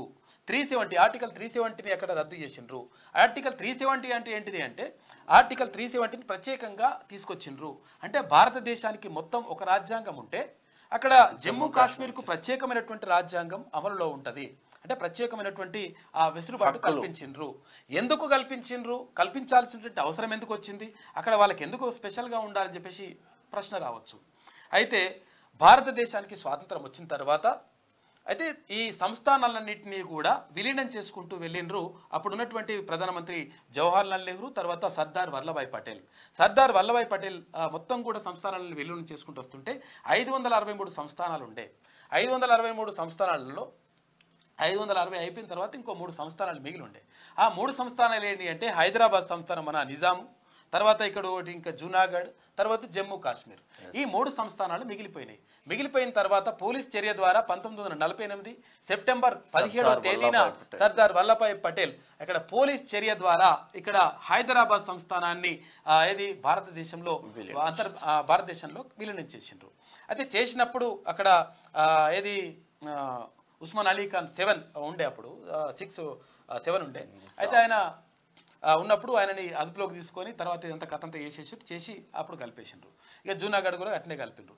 కలిపిన తర్వాత జమ్మూ కాశ్మీర్ని కలిపేటప్పుడు అక్కడ ఉన్నటువంటి రాజు ఎవరైతే ఉంటారో, అంటే ఆ సంస్థానాధీశుడు ఉంటారు కదా, ఆ సంస్థానాధీశుడు ఏమన్నాడంటే ఇక్కడ ఉన్నటువంటి ప్రజలకు ప్రత్యేకమైనటువంటి ప్రతిపత్తి ఉండాలి, ప్రత్యేక అవకాశాలు కల్పించాలి, తర్వాత వీళ్ళకు కొంచెం వెసులుబాటు కల్పించాలని చెప్పేసి ఆయన రిక్వెస్ట్ పెట్టిండు. రిక్వెస్ట్ పెడితే అప్పుడు ఉన్నటువంటి ప్రధానమంత్రి జవహర్లాల్ నెహ్రూ దాన్ని ఓకే చెప్పిండు. ఓకే చెప్పడంతో ఏమైందంటే భారతదేశం అంతా ఒక రాజ్యాంగం అమలైతే అతను జమ్మూ కాశ్మీర్కి సంబంధించి కొన్ని వెసులుబాట్లు వాళ్ళు కల్పించారు. అదే 370. కనీసం సింపుల్ ఎగ్జాంపుల్, మనం పోయి అక్కడ ల్యాండ్ కొనలేని పరిస్థితి ఎవరైనా కొనుక్కోవాలన్నా. అంటే అసలు యాక్చువల్గా 370 ఆర్టికల్ ఉన్నప్పుడు పోయి అంత వేరే ఉంటుండే. అంటే జమ్మూ కాశ్మీర్ వేరు, తర్వాత మనం వేరు. మనం పోయి అది కూడా కొనుక్కోవడానికి వీల్లేదు. చాలా నిబంధనలు వేరే ఉంటాయి, అక్కడ అంతా మొత్తం వేరే ఉంటుంది అనమాట. అందుకని అదంతా కూడా తీసేయాలని చెప్పేసి ఎన్డీఏ ప్రభుత్వం, ఇప్పుడు అధికారంలో ఉన్నటువంటి ఎన్డీఏ ప్రభుత్వం గతంలోనే భావించేసి 370 ఆర్టికల్ను రద్దు చేసింది. రద్దు చేసిన తర్వాత అప్పటికి అదేది జమ్మూ కాశ్మీర్ రాష్ట్రంగా ఉండే. అయితే ఈ జమ్మూ కాశ్మీర్ రాష్ట్రాన్ని అక్కడ ఉన్నటువంటి పరిస్థితులు అట్లా ఇట్లా జరుగుతూ ఉంటే ఆ రాష్ట్రాన్ని కేంద్రపాలిత ప్రాంతంగా మార్చింది. ఆ తర్వాత ఇట్లా మార్చిన తర్వాత 10 సంవత్సరాల పాటు, గత 10 సంవత్సరాల నుంచి అక్కడ ఎన్నికలు జరగకపోతే ఇప్పుడు కేంద్ర ఎన్నికల సంఘం దానిపైన ప్రత్యేకంగా దృష్టి పెట్టింది. జమ్మూ కాశ్మీర్లో కూడా ఎన్నికలు జరపాలి. అయితే అసలు యాక్చువల్గా జమ్మూ కాశ్మీర్లో ప్రత్యేక ప్రతిపత్తి, ప్రత్యేకమైనటువంటి విషయాలు ఎందుకు వస్తున్నాయి? తర్వాత అక్కడ ఏముంటుంది అంటే, జమ్మూ కాశ్మీర్లో అత్యధికంగా ముస్లిం జనాభా ఉంటుంది. అక్కడ మైనార్టీలుగా ఉండేది అక్కడ కాశ్మీర్ పండితులు, తర్వాత హిందువులు మైనార్టీలుగా ఉంటారు. అందుకని అక్కడ ప్రత్యేక రాజ్యాంగం, ప్రత్యేక కథ ఇవంతా ఉండడంతో అక్కడ కొంతవరకు ఇబ్బందులు ఎదుర్కొన్నారు కొన్ని వర్గాలకు చెందినటువంటి వాళ్ళు. కాబట్టి అక్కడ ఇదంతా వద్దు, భారతదేశం అంతా ఒకే రకంగా ఉండాలని చెప్పేసి ఎన్డీఏ ప్రభుత్వం, అంటే ఇప్పుడు ప్రధాని నరేంద్ర మోదీ ప్రభుత్వం భావించింది. అందుకనే 370Dని రద్దు చేస్తూ నిర్ణయం తీసుకున్న తర్వాత ఇప్పుడు అక్కడ ఎన్నికలు జరుగుతున్నాయి. ఇక మరోవైపు హర్యానాలో కూడా 90 స్థానాలకు ఎన్నికలు జరుగుతూ ఉన్నాయి. ఇదొక వైపు జరుగుతూ ఉంటే, ఇక్కడ మహారాష్ట్రలో, తర్వాత ఇక్కడ జార్ఖండ్లో కూడా ఎన్నికల నిర్వహణ జరగాల్సి ఉంది. ఈ దీపావళి తర్వాత అవి జరిగేటువంటి అవకాశం ఉంటుందంట. అయితే ఈ మహారాష్ట్రకి సంబంధించి ఏమైందంటే, గతంలో శివసేన ఆధ్వర్యంలో, అంటే బాల్ ఠాక్రే స్థాపించినటువంటి శివసేన ఆధ్వర్యంలో బాల్ ఠాక్రే కుమారుడు ఉద్ధవ్ ఠాక్రే ప్రభుత్వాన్ని ఏర్పాటు చేసిండు. అక్కడ ఎన్సీపీ తర్వాత కాంగ్రెస్ పార్టీతో కలిసి ప్రభుత్వాన్ని ఏర్పాటు చేసిన తర్వాత, అయితే కాంగ్రెస్ పార్టీ ఎన్సీపీతోనే ప్రభుత్వాన్ని ఏర్పాటు చేస్తే కొంతమందికి శివసేనలో ఉన్నటువంటి వాళ్లకు నచ్చలేదు. ఎందుకు నచ్చలేదు? కారణం అంటే, అసలు యాక్చువల్గా శివసేన అనేటువంటి పార్టీ హిందుత్వ ఎజెండాగా రూపొందించినటువంటి పార్టీ. బాల్ ఠాక్రే దానికోసమే రూపొందించిన తర్వాత హిందుత్వ వ్యతిరేక విధానాలు, అంటే వ్యతిరేకమైనటువంటి ఎన్సీపీ తర్వాత ఇక్కడ కాంగ్రెస్ పార్టీతో జట కట్టడం వాళ్ళకు నచ్చలేదని చెప్పేసి వాళ్ళు చెప్పిండ్రు. దాంతో ఏక్నాథ్ షిండే అనేటువంటి ఒక ఎమ్మెల్యే వచ్చి బయటకు వచ్చేసి, లేదు మీరు చేస్తున్నటువంటిది కరెక్ట్ కాదు అని చెప్పేసి ఉద్ధవ్ ఠాక్రేని అన్నాడు. అంటే అట్లా లేదు మనం ప్రభుత్వ ఏర్పాటే ముఖ్యమని చెప్పేసి ఉద్ధవ్ ఠాక్రే భావించిండు. అయితే ఇది కరెక్ట్ కాదు అని చెప్పేసి కొంతమంది ఎవరైతే హిందుత్వ భావజాలం ఉన్నటువంటి వ్యక్తులు ఎవరైతే ఉంటారో, ఎమ్మెల్యేలు ఎవరైతే ఉంటారో వాళ్ళందరినీ తీసుకొచ్చేసి అక్కడ భారతీయ జనతా పార్టీతో కలిసి అక్కడ ఉద్ధవ్ ఠాక్రే ప్రభుత్వాన్ని కూలగొట్టిండు ఏక్నాథ్ షిండేనే ఇప్పుడు అక్కడ మహారాష్ట్రలో ముఖ్యమంత్రిగా కొనసాగుతున్నాడు. అయితే భారతీయ జనతా పార్టీ తర్వాత ఏక్నాథ్ అంటే ఇక్కడ తర్వాత ఎలక్షన్స్ ఉన్నాయి, ఏక్నాథ్ షిండే ఈ రెండు ఉన్నాయి. అయితే ఇక్కడ ఏక్నాథ్ షిండే ఆధ్వర్యంలోని శివసేన పార్టీ, తర్వాత ఇక్కడ భారతీయ జనతా పార్టీ అవి కలిసి ఇక్కడ ప్రభుత్వాన్ని ఏర్పాటు చేసినాయి. అయితే అక్కడ మొన్న జరిగినటువంటి పార్లమెంట్ ఎన్నికల్లో శివసేనకు, అంటే ఏక్నాథ్ షిండేకి సంబంధించినటువంటి శివసేనకు, తర్వాత ఇక్కడ భారతీయ జనతా పార్టీకి తక్కువ సీట్లు వచ్చినాయి. ఎందుకు? కారణం ఏంటి అంటే, ఇండియా కూటమికి కొంతవరకు ఎక్కువ వచ్చినాయి. కారణం ఏంటి అంటే, అక్కడ హిందుత్వ ఎజెండాగా ఉన్నటువంటి రెండు పార్టీలు ఓట్లు చీలిపోవడం ద్వారా ఇక్కడ తగినట్టుగా అయింది. ఒకే దాని మీద పోటీ చేస్తే బాగుంటది. వీళ్ళకు 9 వీళ్ళకి 7 వచ్చినాయి. తర్వాత మరి ఏం జరుగుతుందో చూడాలి. అయితే అక్కడ కూడా ఎన్నికలకు రెడీగా ఉన్న వ్యవస్థ. ఇక తర్వాత ఇంకొకటి ఏంటి, జార్ఖండ్. ఇక జార్ఖండ్ లో అక్కడ శిబు సోరెన్ మొత్తం కూడా జార్ఖండ్ రాష్ట్ర ముక్తి మోర్చా ద్వారా జార్ఖండ్ రాష్ట్ర ఏర్పాటు కోసం ప్రత్యేకంగా అప్పుడు ప్రత్యేక ఉద్యమాలు చేసిన తర్వాత శిబు సోరెన్, అంటే ఇక్కడ కేసీఆర్ ఎట్లయితే తెలంగాణ రాష్ట్ర పార్టీ పెట్టిండో అక్కడ జార్ఖండ్ ముక్తి మోర్చా అని చెప్పేసి అక్కడ శిబు సోరెన్ అక్కడ పార్టీని ఏర్పాటు చేసి తర్వాత ఉధృతంగా పోరాటం చేసిండు. ఈ నేపథ్యంలో అక్కడ జార్ఖండ్ రాష్ట్రం ఏర్పడింది. జార్ఖండ్ కానీ తర్వాత ఛత్తీస్గఢ్ కానీ అప్పుడు 3 రాష్ట్రాలు ఏర్పడిన తర్వాత శిబు సోరెన్ ముఖ్యమంత్రిగా కొనసాగిండు. ఆ తర్వాత శిబు సోరెన్ కుమారుడు ఇప్పుడు ప్రస్తుతం హేమంత్ సోరెన్, శిబు సోరెన్ కుమారుడు హేమంత్ సోరెన్ ముఖ్యమంత్రిగా కొనసాగుతూ ఉన్నాడు. అయితే ఇక్కడ ఆయన మీద కొన్ని ఆరోపణలతోటి మొన్నటి వరకు జైల్లో కూడా వెళ్ళేసి వచ్చిండు. జైల్లోకి వెళ్ళినప్పుడు వేరే వాళ్ళని ముఖ్యమంత్రిగా పెట్టిండ్రు. ఇప్పుడు శిబు సోరెన్ కుమారుడు హేమంత్ సోరెన్ ముఖ్యమంత్రిగా కొనసాగుతూ ఉన్నాడు. అయితే జార్ఖండ్ ముక్తి మోర్చా పార్టీ అధికారంలో కొనసాగుతూ ఉంది. అక్కడ కూడా ఎన్నికలు జరిగితే మరి నిజంగా భారతీయ జనతా పార్టీకా లేకపోతే కాంగ్రెస్ పార్టీకా ఇక్కడ జార్ఖండ్ ముక్తి మోర్చాకు ఎవరికి సీట్లు ఎక్కువ వస్తాయనే దానిపైన ఒక ప్రధానంగా చర్చ మాత్రం జరుగుతూ ఉంది. ఆ రెండు, అంటే ఇక్కడ జార్ఖండ్ ఎన్నికలు తర్వాత ఇక్కడ మహారాష్ట్ర ఎన్నికలకు కూడా రంగం సిద్ధం చేస్తూ ఉన్నది కేంద్ర ఎన్నికల సంఘం.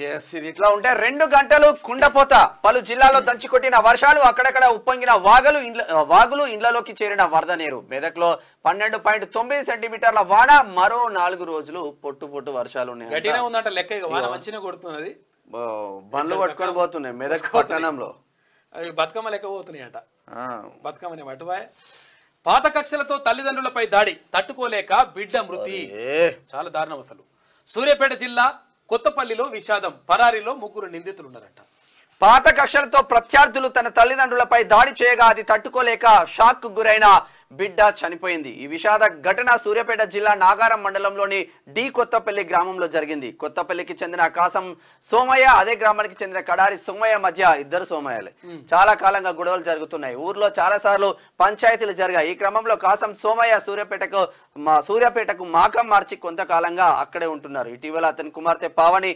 అనారోగ్యానికి గురికాగా సర్జరీ చేశారు అదే సర్జరీ చేసిండ్రు ఈ పాపకు ఎవరికి పావనికి సర్జరీ చేసి తర్వాత ఇక్కడ అసలు యాక్చువల్గా వీళ్ళు సూర్యాపేటకి వెళ్ళిపోయినారు కాసం సోమయ్య సూర్యాపేటకి వెళ్ళిపోయి అక్కడ సూర్యాపేటలో ఉంటున్నారు అయితే ఉండే టైంలో ఏమైందంటే అసలు యాక్చువల్గా ఇక్కడ బోనాల పండుగ అయిందంట ఏది ఊర్లో బోనాల పండుగ అవుతుంది తర్వాత కొంతవరకు పరిస్థితి ఉందని చెప్పేసి మళ్ళీ ఊరికి వచ్చిండ్రు వీళ్ళు అంటే మొత్తం వీళ్ళ మధ్య గొడవలు ఎక్కడికి వచ్చినాయి అంటే ఊరు విడిచిపెట్టిపోయే వరకు వచ్చినాయి వచ్చిన తర్వాత సూర్యాపేటకి మకాం మార్చిండ్రు ఆ తర్వాత మళ్ళా బోనాల పండుగ అవుతుందని చెప్పేసి వచ్చిండ్రంట వస్తే ఆ దుర్మార్గులో 3 మందు తాగుకుంటా కూర్చున్నారంట కూర్చొని అరే ఆడు ఊర్లోకి వచ్చిండు కాసం సోమయ్య ఊర్లోకి వచ్చిండు అని చెప్పేసి 3 వ్యక్తులు అంటే వాళ్ళు దీంట్లో ఉన్నోళ్ళే వాళ్ళు వచ్చేసి ఈ కాసం సోమయ్య పైన తర్వాత ఆయన భార్య పైన విపరీతమైనటువంటి కట్టెలతోటి తర్వాత రకరకాలుగా దాడి చేసిండ్రు దాడులు చేయడంతో పక్కకే ఉన్నటువంటి అంటే మంచాన పడ్డది అప్పటికే సర్జరీ అయినటువంటి ఆ పావన ఎవరైతే ఉన్నారో భయోందోళనకు గురైపోయి ఆ దాడిని చూసి తట్టుకోలేక అప్పటికప్పుడు చనిపోయిన తర్వాత దానిపైన కేసు నమోదు చేస్తుండ్రు ఆ 3 నిందితులు అయితే పరారీలో ఉన్నారంట కానీ ఇటువంటిది అంటే అసలు యాక్చువల్గా మీ కక్షలు కార్పణ్యాలు ఏంద్రపై అసలు ఇదేంది కథ ఏంది కొన్ని సంవత్సరాల తర్వాత మళ్ళీ వాళ్ళు వస్తే వాళ్ళని కొట్టి ఇదంతా కూడా ఇప్పుడు వాళ్ళ పని అవుతుంది 100% వాళ్ళ పని చేయాలి ఇటువంటి దొంగ కొడుకు మహిళలపై కామెంట్లు కేటీఆర్ కు నోటీసులు మంచి పని చేసేళ్ళు 24న హాజరై వివరణ ఇవ్వాలని మహిళా కమిషన్ ఆదేశం అవి యథాలాపంగా చేసిన కామెంట్లు అంటున్నాడు కేటీఆర్ క్షమాపణ చెప్పినాడు సోయి మర్చిపోయి ఎందుకుంటున్నావు బల్బ్ ఎందుకు ఇంత అని అడుగుతున్నారు పబ్లిక్ ఇంత బల్బ్ అవసరమా అరే ఇష్టం వచ్చినట్టుగా ఆడవాళ్ళంటే మొత్తం అసలు మనిషి మొత్తం ఇక ఆయనకు అదే లేదు అరే ఎట్లా వచ్చినవు రా నాయన నువ్వు ఎట్లయినా ఎమ్మెల్యే ఎట్లయినా మంత్రి ఎట్లయినా మీ నాయన ముఖ్యమంత్రి ఎట్లయిండు స్త్రీలను అవమానపరుస్తావా నువ్వు ఇష్టం వచ్చినట్టు మాట్లాడతావా దుంకుకోవచ్చు ఆడుకోవచ్చు బ్రేక్ డాన్సులు చేసుకోవచ్చు అని అంటావు ఇటువంటి పక్కన మాటలు బల్పు మాటలు బంద్ చేస్తే మంచిగా ఉంటది ఇంకా కూడా పక్కన మాటలు ఏం మాట్లాడుతున్నావు అంటే నీ పతనం ఇప్పుడు 10 మంది వేళ్ళు ఇంకా ఇట్లనే మాట్లాడితే ఇంకొన్ని వాళ్ళు కూడా వేయడానికి రెడీగా ఉన్నారు కొడతారు చెప్పు తీసుకొని వ్యవస్థ మొత్తం విఫలమైంది హాస్పిటల్ పై దాడి జరుగుతుంటే ఏం చేస్తున్నారు బెంగాల్ ప్రభుత్వంపై కోల్కతా హైకోర్టు ఫైర్ 7,000 మంది గుమి కూడితే సమాచారం లేదా పోలీస్ ఇంటెలిజెన్స్ వ్యవస్థ ఏమైనట్టు మాకు తెలియదని పోలీసులు చెప్పడం నమ్మేలా లేదు ఆర్జీకర్ హాస్పిటల్ ను మూసేస్తాం క్రైమ్ సీన్ ఎలా ఉందో కోర్టుకు చెప్పాలని ఆదేశం డాక్టర్ హత్యకు కారణమైన దోషులను ఉరి తీయాల్సిందే సీఎం మమత కోల్కతాలో భారీ ర్యాలీ అయితే ఇక్కడ దేశవ్యాప్తంగా అయితే ఇండియన్ మెడికల్ కౌన్సిల్ ఏదైతే ఉందో ఐఎంసీ ఏదైతే ఉందో ఆ ఇండియన్ మెడికల్ కౌన్సిల్ క్లియర్ గా చెప్పింది ఏమని చెప్పింది ఎవరికి అంటే ఇప్పుడు అసలు యాక్చువల్గా డాక్టర్ల పైన దాడులు జరగడం డాక్టర్ల పైన అట్లా ఏది అత్యాచారం చేసి హత్య చేయడం ఇదంతా కూడా తీవ్రంగా పరిగణించింది ఇండియన్ మెడికల్ కౌన్సిల్ దీంతో దేశవ్యాప్తంగా ఒకరోజు సేవలు బంద్ చేయాలని చెప్పేసి పిలుపునిచ్చింది ఈ నేపథ్యంలోనే రాష్ట్రంతో పాటు చాలా రాష్ట్రాల్లో కూడా ఇక్కడ డాక్టర్లు ఏది ఆందోళన చేస్తూ ఉన్నారు తర్వాత అంటే ఒకరోజు సేవలు బంద్ చేస్తూ ఉన్నారు అయితే ఎమర్జెన్సీ సేవలు ఏవైతే ఉంటాయో ఆ ఎమర్జెన్సీ సేవలను కొనసాగిస్తారు తర్వాత ఏవైతే ఓపీ ఉంటాయో ఆ ఓపీ సేవలను మాత్రం బంద్ చేయనున్నట్టుగా వాళ్ళు ప్రకటించారు ఇక్కడ నిన్న నిమ్స్ హాస్పిటల్ దగ్గర వాళ్ళు డాక్టర్లు ఆందోళన చేశారు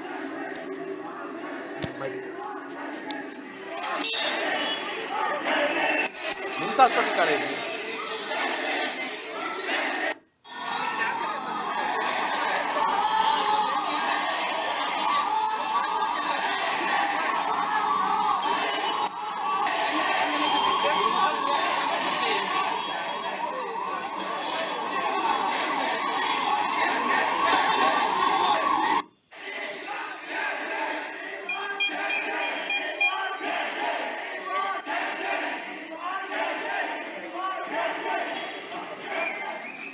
100% ఏదైతే అత్యాచారం హత్య జరిగిందో ఇది 100% దాన్ని ఖండించాలి. తర్వాత ఆ కొడుకుని తెచ్చి ఉరిదీయాలని. ఎందుకంటే ముగ్గురు చేసిందంట. పాపం మా తల్లిదండ్రులు ఆవేదన మామూలుగా కాదు. డాక్టర్గా చదివించి తర్వాత పెంచి పెద్ద చేసి మొత్తం డాక్టర్ని చేసి ఒక ప్రయోజనకాలు చేస్తే తీసుకుపోయి ఇట్లా చేసిందంట. ఇటువంటి వాళ్ళు ఎట్టి పరిస్థితుల్లో క్షమించొద్దు. ఎందుకంటే అక్కడ మమతా బెనర్జీ అంటా ఉంది 100% వాడిని ఉరిదీయాలంటుంది. ఒక్కడు కాదు వాడు చేసింది ముగ్గురు అంట. ఆ ముగ్గురు పైన కేసు ఎందుకు పెడతలేదని చెప్పేసి అక్కడ ఆందోళన జరుగుతూ ఉంది. కాబట్టి దానిపైన రాష్ట్ర వ్యాప్త నేడు ఓపీ బంద్. జూనియర్ డాక్టర్ హత్యను ఖండిస్తూ దీక్ష 24 గంటల పాటు విధులు బాయ్కాట్. ఐఎంసీ పిలుపు మేరకు డాక్టర్లు సిబ్బంది నిరసన చేస్తా ఉన్నారు. ఇక గ్రూప్ 1 మెయిన్స్ టైమింగ్స్ లో కొంత మార్పు చేసిందంట. అరగంట ముందుకు జరిపిన టీజీపీఎస్సీ మధ్యాహ్నం 2 గంటల నుంచి 5 గంటల వరకు పరీక్షలంట. అక్టోబర్ 21 నుంచి 27వ తేదీ వరకు పరీక్షలు జరగనున్నాయి. అయితే ఇది మెయిన్స్కి సంబంధించి ఇప్పటి వరకు ప్రిలిమ్స్లో క్వాలిఫైయర్ అయితే అయిన వాళ్ళకి మెయిన్స్ ఉంటుంది. ఆ మెయిన్స్కి సంబంధించి అరగంట అటు ఇటు జరిపినట. ఇది వెలుగులో ఉన్న వార్తలు ఏదో ఒకసారి ఆంధ్రజ్యోతి చూద్దాం. జత చేయని పత్రాలను అప్లోడ్ చేయండి. ఎల్ఆర్ఎస్ దరఖాస్తుదారులకు మరో అవకాశం. 75% అప్లికేషన్లు అసంపూర్తిగానే. మున్సిపాలిటీలు కలెక్టరేట్లలో హెల్ప్ డెస్క్లు. ఇప్పటి వరకు 60,213 దరఖాస్తులకు ఆమోదం. ఫీజు కింద వచ్చిన ఆదాయం 96.60 కోట్లు. అయితే ఎల్ఆర్ఎస్ కి మళ్ళీ అవకాశం కల్పిస్తా ఉంది రాష్ట్ర ప్రభుత్వం. ఎవరైతే అప్పుడు దరఖాస్తు చేసుకోలేదో దరఖాస్తు మళ్ళీ చేసుకోవచ్చు. తర్వాత ఏది అప్పుడు ఎవరైనా అసంపూర్తిగా ఉండడం కానీ లేకపోతే పర్ఫెక్ట్గా ఎవరైనా ఫిల్ చేయకపోతే వాళ్ళు ఇప్పుడు మళ్ళీ చేసుకోవచ్చు అని చెప్పేసి రాష్ట్ర ప్రభుత్వం అవకాశం కల్పిస్తూ ఉంది. రాష్ట్ర ప్రభుత్వానికి కొంతవరకు ఆదాయం వస్తుంది. తర్వాత కొంతవరకు ప్రజలకు ఊరట కూడా లభిస్తుంది. ఎందుకంటే ఎల్ఆర్ఎస్ కొంతవరకు క్లియర్ కాని వాళ్ళు టెన్షన్ పడుతుంటారు కదా, వాళ్ళకు ఇప్పుడు అవకాశం కల్పిస్తుంది రాష్ట్ర ప్రభుత్వం. ఇది అసలు ముచ్చటగా. బీజేపీలో బీఆర్ఎస్ విలీనం. కేసీఆర్ కు గవర్నర్, కేటీఆర్ కు కేంద్ర మంత్రి పదవి ఇస్తారు. మీడియాతో చిట్చాట్లో సీఎం రేవంత్ రెడ్డి సంచలన వ్యాఖ్యలు. హరీష్ రావు అసెంబ్లీలో ప్రతిపక్ష నాయకుడు అవుతారు. కవితకు బెయిల్, రాజ్యసభ ఎంపీ పదవి కూడా వస్తారట. ఎస్సీ వర్గీకరణపై మోదీ సర్కారుకు విధానం అన్నదే లేదు. మా కుటుంబ సభ్యులకు ఎక్కడా ఏ పదవి ఇవ్వలేదు. నేను సీఎం అయితే వారు దందాలు చేయొద్దా అని చెప్పేసి రేవంత్ అన్నట్టుగా మరి కనిపిస్తా ఉంది వార్త. దందాలు చేయొచ్చా? చేయొద్దు, మరి చేయొద్దు. ఏ పదవి లేదు కానీ రేవంత్ రెడ్డి బ్రదర్స్ కు ప్రోటోకాల్ ఎక్కువగిస్తున్నారని విమర్శలు మాత్రం వస్తా ఉన్నాయి. ఖర్గేతో భేటీ, పిసిసి చీఫ్ నామినేటెడ్ పదవులపై చర్చ, కేబినెట్ విస్తరణ, మీడియా సృష్టి అన్న ముఖ్యమంత్రి. ఫోర్త్ సిటీలో ఫాక్స్కాన్, సీఎం తో కంపెనీ చైర్మన్ భేటీ. ఇక త్వరలోనే కాంగ్రెస్ లో బీఆర్ఎస్ విలీనం అని చెప్పేసి అక్కడ కేంద్ర సహాయ మంత్రి బండి సంజయ్ అంటున్నాడు. కేసీఆర్ కు ఏఐసిసి అంట, కేటీఆర్ కు పిసిసి చీఫ్ అంట, హరీష్ కు మంత్రి, కవితకు ఎంపీ. బీఆర్ఎస్ తో పొత్తు పెట్టుకునే కర్మ బీజేపీకి లేదని చెప్పేసి బండి సంజయ్ అంటున్నాడు. పొత్తు ఉండదా, మరి ఉంటదని. మరి పిసిసి కొత్త పిసిసి ఎవరైతారు? 6 మంత్రి పదవులు ఎవరికి వస్తాయి? ఈరోజు స్పెషల్ బులెటిన్ లో చూపిద్దాం. మరి ఇది ఇట్లా ఉంటే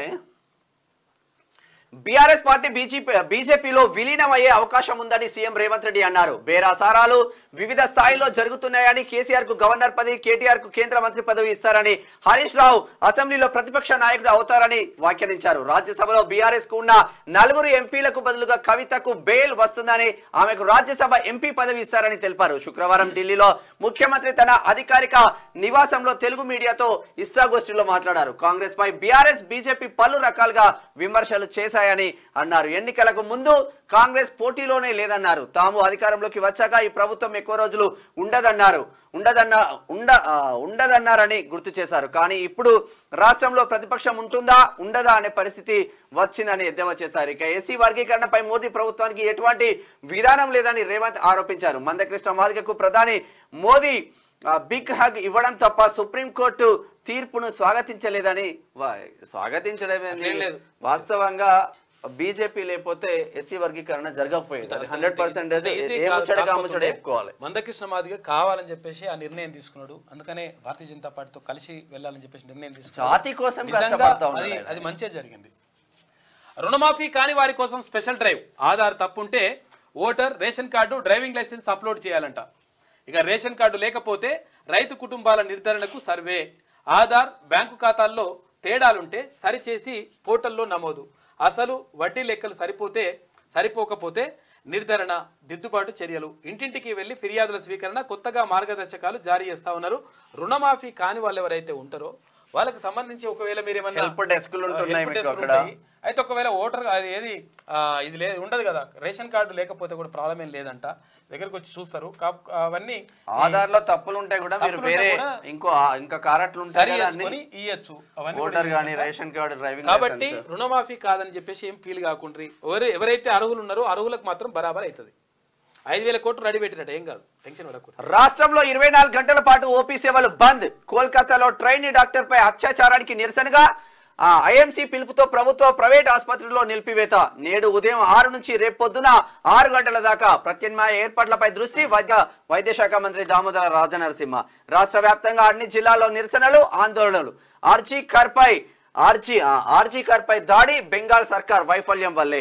7,000 మంది గుమిగుడితే ఇంటెలిజెన్స్ ఏం చేస్తుంది 7,000 మంది వస్తే ఏం చేస్తారని చెప్పేసి మరి ఇంటెలిజెన్స్ ఎప్పటికప్పుడు మల్లన్న టీం ఎటన్నా పోతే అక్కడ సైలెంట్ గా వచ్చేవాళ్ళు కదా అత్యాచారం జరిగిన ఫ్లోర్ లోనే మరమ్మతులేమిటి ఆసుపత్రిని మూసేయిస్తాం జాగ్రత్త అంటూ కోల్కతా హైకోర్టు గట్టిగానే అరుచుకుంది వైద్య సిబ్బందిపై దాడి జరిగిన 6 గంటల లోపు ఎఫ్ఐఆర్ ప్రభుత్వ ఆసుపత్రుల అధిపతులదే ఆ బాధ్యత అంటూ కేంద్రం చెప్తా ఉంది అయితే ఇక్కడ ఓపీ సేవలు నిలిపేస్తా ఉన్నారంట అంటే అత్యవసర సేవలు అంటే ఎమర్జెన్సీ సేవలు మాత్రం కొనసాగుతాయి ఓపీలు మూసేస్తారంట ఈ ఒక్కరోజు అసలు యాక్చువల్ గా అది కూడా మరి జరగాల్సింది కాదు అటువంటి కోయంబత్తూరులో మహిళా డాక్టర్ పై అత్యాచారం ఇంకొకటి ఇది ఏమో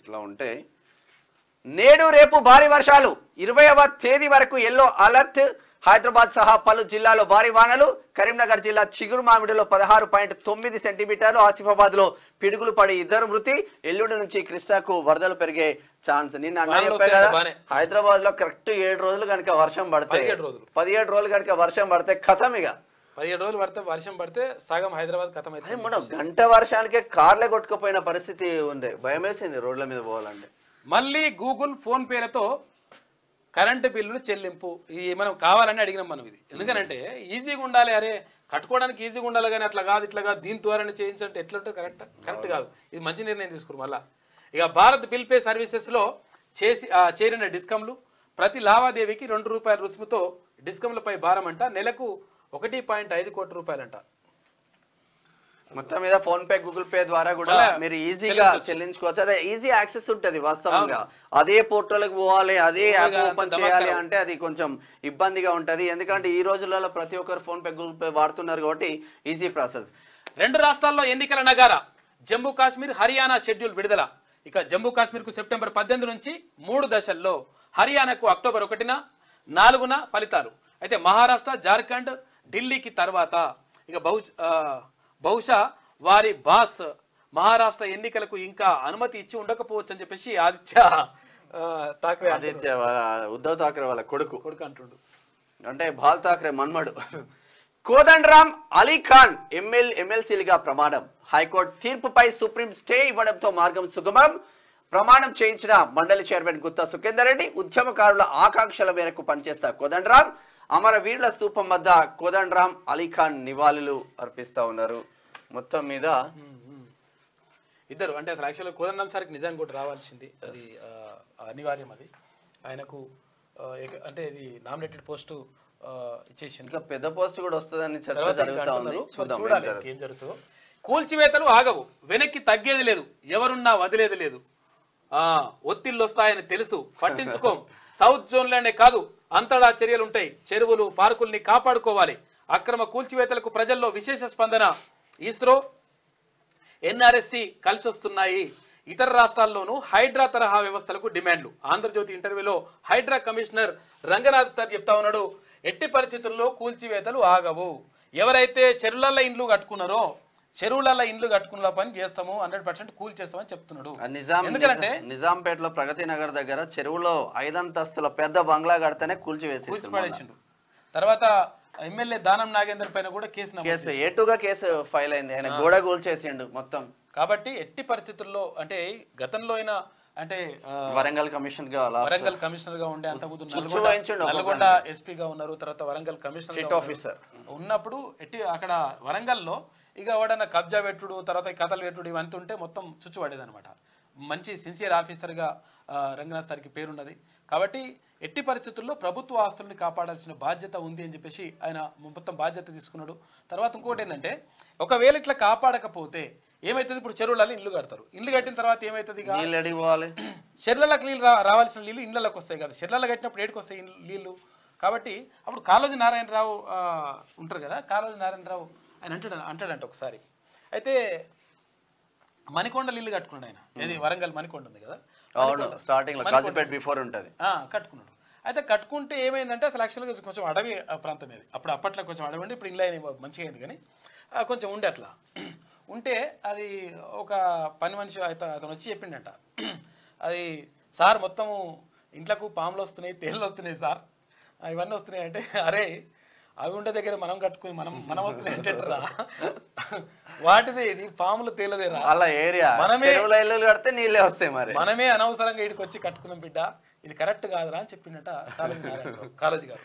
అయితే నిజంగా కూడా ఇప్పుడు చెరువులలో ఇండ్లు కడితే ఏమవుతుంది, చెరువులకు వచ్చే నీళ్ళు ఇళ్ళకి వస్తాయి ఆటోమేటిక్గా, అదే జరుగుతుంది అనమాట. 200 చెరువులని మొత్తం కథం చేసి పడేసిండ్రు గత ప్రభుత్వం కానీ, గతంలో ఉన్నటువంటి పాలకులు కానీ మొత్తం కథం చేసి పడేసిండ్రు.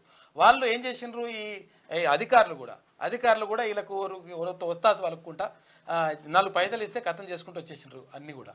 అదన్నీ కూడా కుదరదు. ఇప్పుడు అవన్నీ కూడా అక్రమంగా ఏవైతే కట్టడాలు జరిపినరో వాటన్నిటి పని చేస్తా అంటున్నారు రంగనాథ్.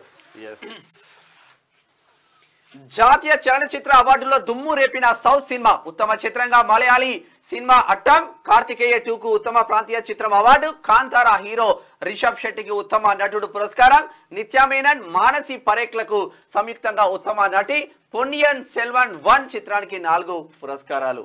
మొత్తం దక్షిణాదికి అన్ని అవార్డులు వచ్చాయి, తెలుగుకు మాత్రం రాలే. కార్తికేయ 2కు వచ్చింది కానీ ప్రాంతీయ భాషకు ఆటోమేటిక్ వస్తుంది ఒకటి. SSLV D3 విజయవంతం, 17 నిమిషాల్లో రోజులోకి EOS 8 ఉపగ్రహం, మరింత ఖచ్చితంగా విపత్తుల సమాచారం. గగన్యాన్ ప్రయోగం డిసెంబర్లోనే ఉంటుందని చెప్పేసి ఇస్రో చైర్మన్ సోమనాథ్ అంటున్నాడు. ఇస్రోకు మోదీ అభినందనలు చెప్పిండు ప్రధాని.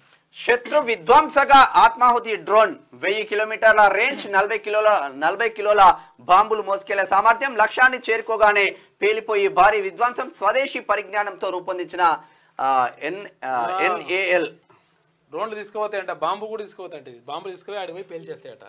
అటువంటి టెక్నాలజీని తీసుకొచ్చింది. ఎందుకంటే శత్రు దేశాలు ఇవన్నీ కూడా చేస్తూ ఉంటే మనం సపరేట్ కోకుంటే మన పైన దాడి జరుగుతుంది. కాబట్టి మనం రెడీగా ఉండాలని చేస్తున్నారు అట్లా లెక్క.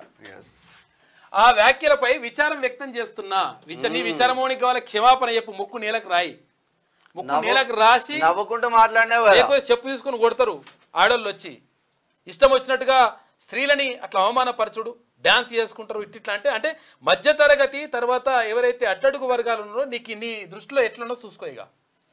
వాళ్ళు ఉల్లిపాయలు వలుచుకుంటే మాకేంది, ఎట్లా చేసుకుంటే మాకేంది, చేసుకోర్రి, ఇంటికో బస్ తీరని చెప్పేసి వెటకారంగా మాట్లాడుతున్నాడు. ఇటువంటి బల్బు ఇటువంటి ఇవన్నీ అవసరం లేదు. ఈ బల్బు తోటే దీంతోటే వీడికి వచ్చింది కథ అంతా కూడా పబ్లిక్ అంటున్నారు. అక్క చెల్లెలను కించపరిచే ఉద్దేశం లేదు. ఆర్టీసీ బస్సులో మహిళల ఉచిత ప్రయాణం వ్యాఖ్యలపై కేటీఆర్ వివరణ, కేటీఆర్ కు మహిళా కమిషన్ నోటీసులు, 24న విచారణకు హాజరు కావాలని. అధికారంలో ఉన్నప్పుడు ఎట్లున్నాడు, తర్వాత ఇప్పుడు ఎట్లా అంటుండో చూడరు ఒకసారి ఈ మనిషి. ఎందుకంటే ఈ మనిషి డిఫరెంట్గా ఉంటాడు లెక్క, అపరిచితుడు కంటే ఇంకా డిఫరెంట్. ఇంకా ఇది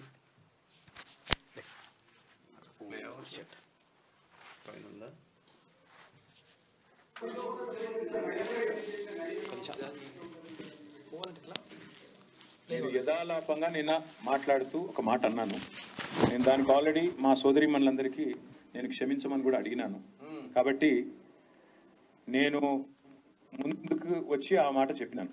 నేను మరి రేవంత్ రెడ్డి గారిని అడుగుతాను, మీరు మాట్లాడిన పనికిమాల మాట, మన సవితక్క గురించి కానీ, సునీతక్క గురించి కానీ, కోవ లక్ష్మక్క గురించి కానీ మీకు ఆ ఇంగితం కానీ సంస్కారం కానీ ఉందా?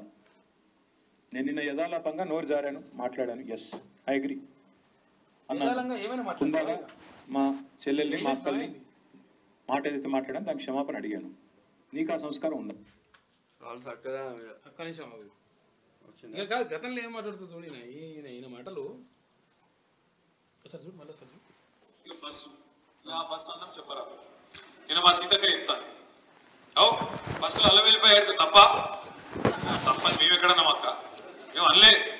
కాబట్టి దానికోసమే బస్సు పెట్టినట్టు మాకు తెలియక మేము మామూలుగా నడిపినాం మీరు మాకేదో తెలియకపోయా పాపం మీరు అప్పుడే చెప్తే బాగుంది బస్సుల కుట్లు అల్లికెళ్తే తప్ప మేము తప్పని మేమెందుకంటాం అక్క ఎక్కువ పెట్టు బస్సులు తన్నుకుంటారు మంచిగా లేదు పెట్టు మనిషికో బస్సు పెట్టు మేమెందుకంటాం మనిషికో బస్సు పెట్టు మంచిగా అంత కుటుంబం పోయి మంచిగా కుట్లు అల్లికలు అవసరమైతే బ్రేక్ డాన్సులు రికార్డింగ్ ఏమి ఎంతలో చేయరు మేమెందుకంటాం ఏమంటారు చేయండి కానీ ఇట్లా ఈ రకంగా బస్సులలో కొట్టుకునే పరిస్థితి ఎప్పుడైనా ఉన్నారా కేసీఆర్ ఉన్నప్పుడు సీట్ల కోసం కొట్టుకున్నాడు సిగలు పట్టుకున్నాడు గుద్దుకున్నాడు ఎన్నెన్ని చూస్తున్నాం కొత్త బస్సు అన్నారు ఇలా బస్సు పరిస్థితి ఎట్లుందో మీరే చూస్తున్నారు నేను యథాలాపంగా నిన్న మాట్లాడుతూ ఒక మాట అన్నాను నేను దానికి ఆల్రెడీ మా సోదరీమణులందరికీ నేను క్షమించమని కూడా అడిగినాను కాబట్టి నేను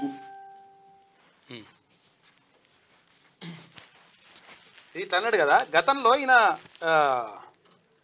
మంత్రిగా ఉన్నప్పుడు ఎట్లుంటుంది అంటే వీళ్ళ కథ మొత్తము ఓకేనా ఇది ఆంధ్రజ్యోతిలో ఉన్నటువంటి ప్రధాన కథనాలు అయితే ఒకసారి శనార్థి తెలంగాణ చూద్దాం.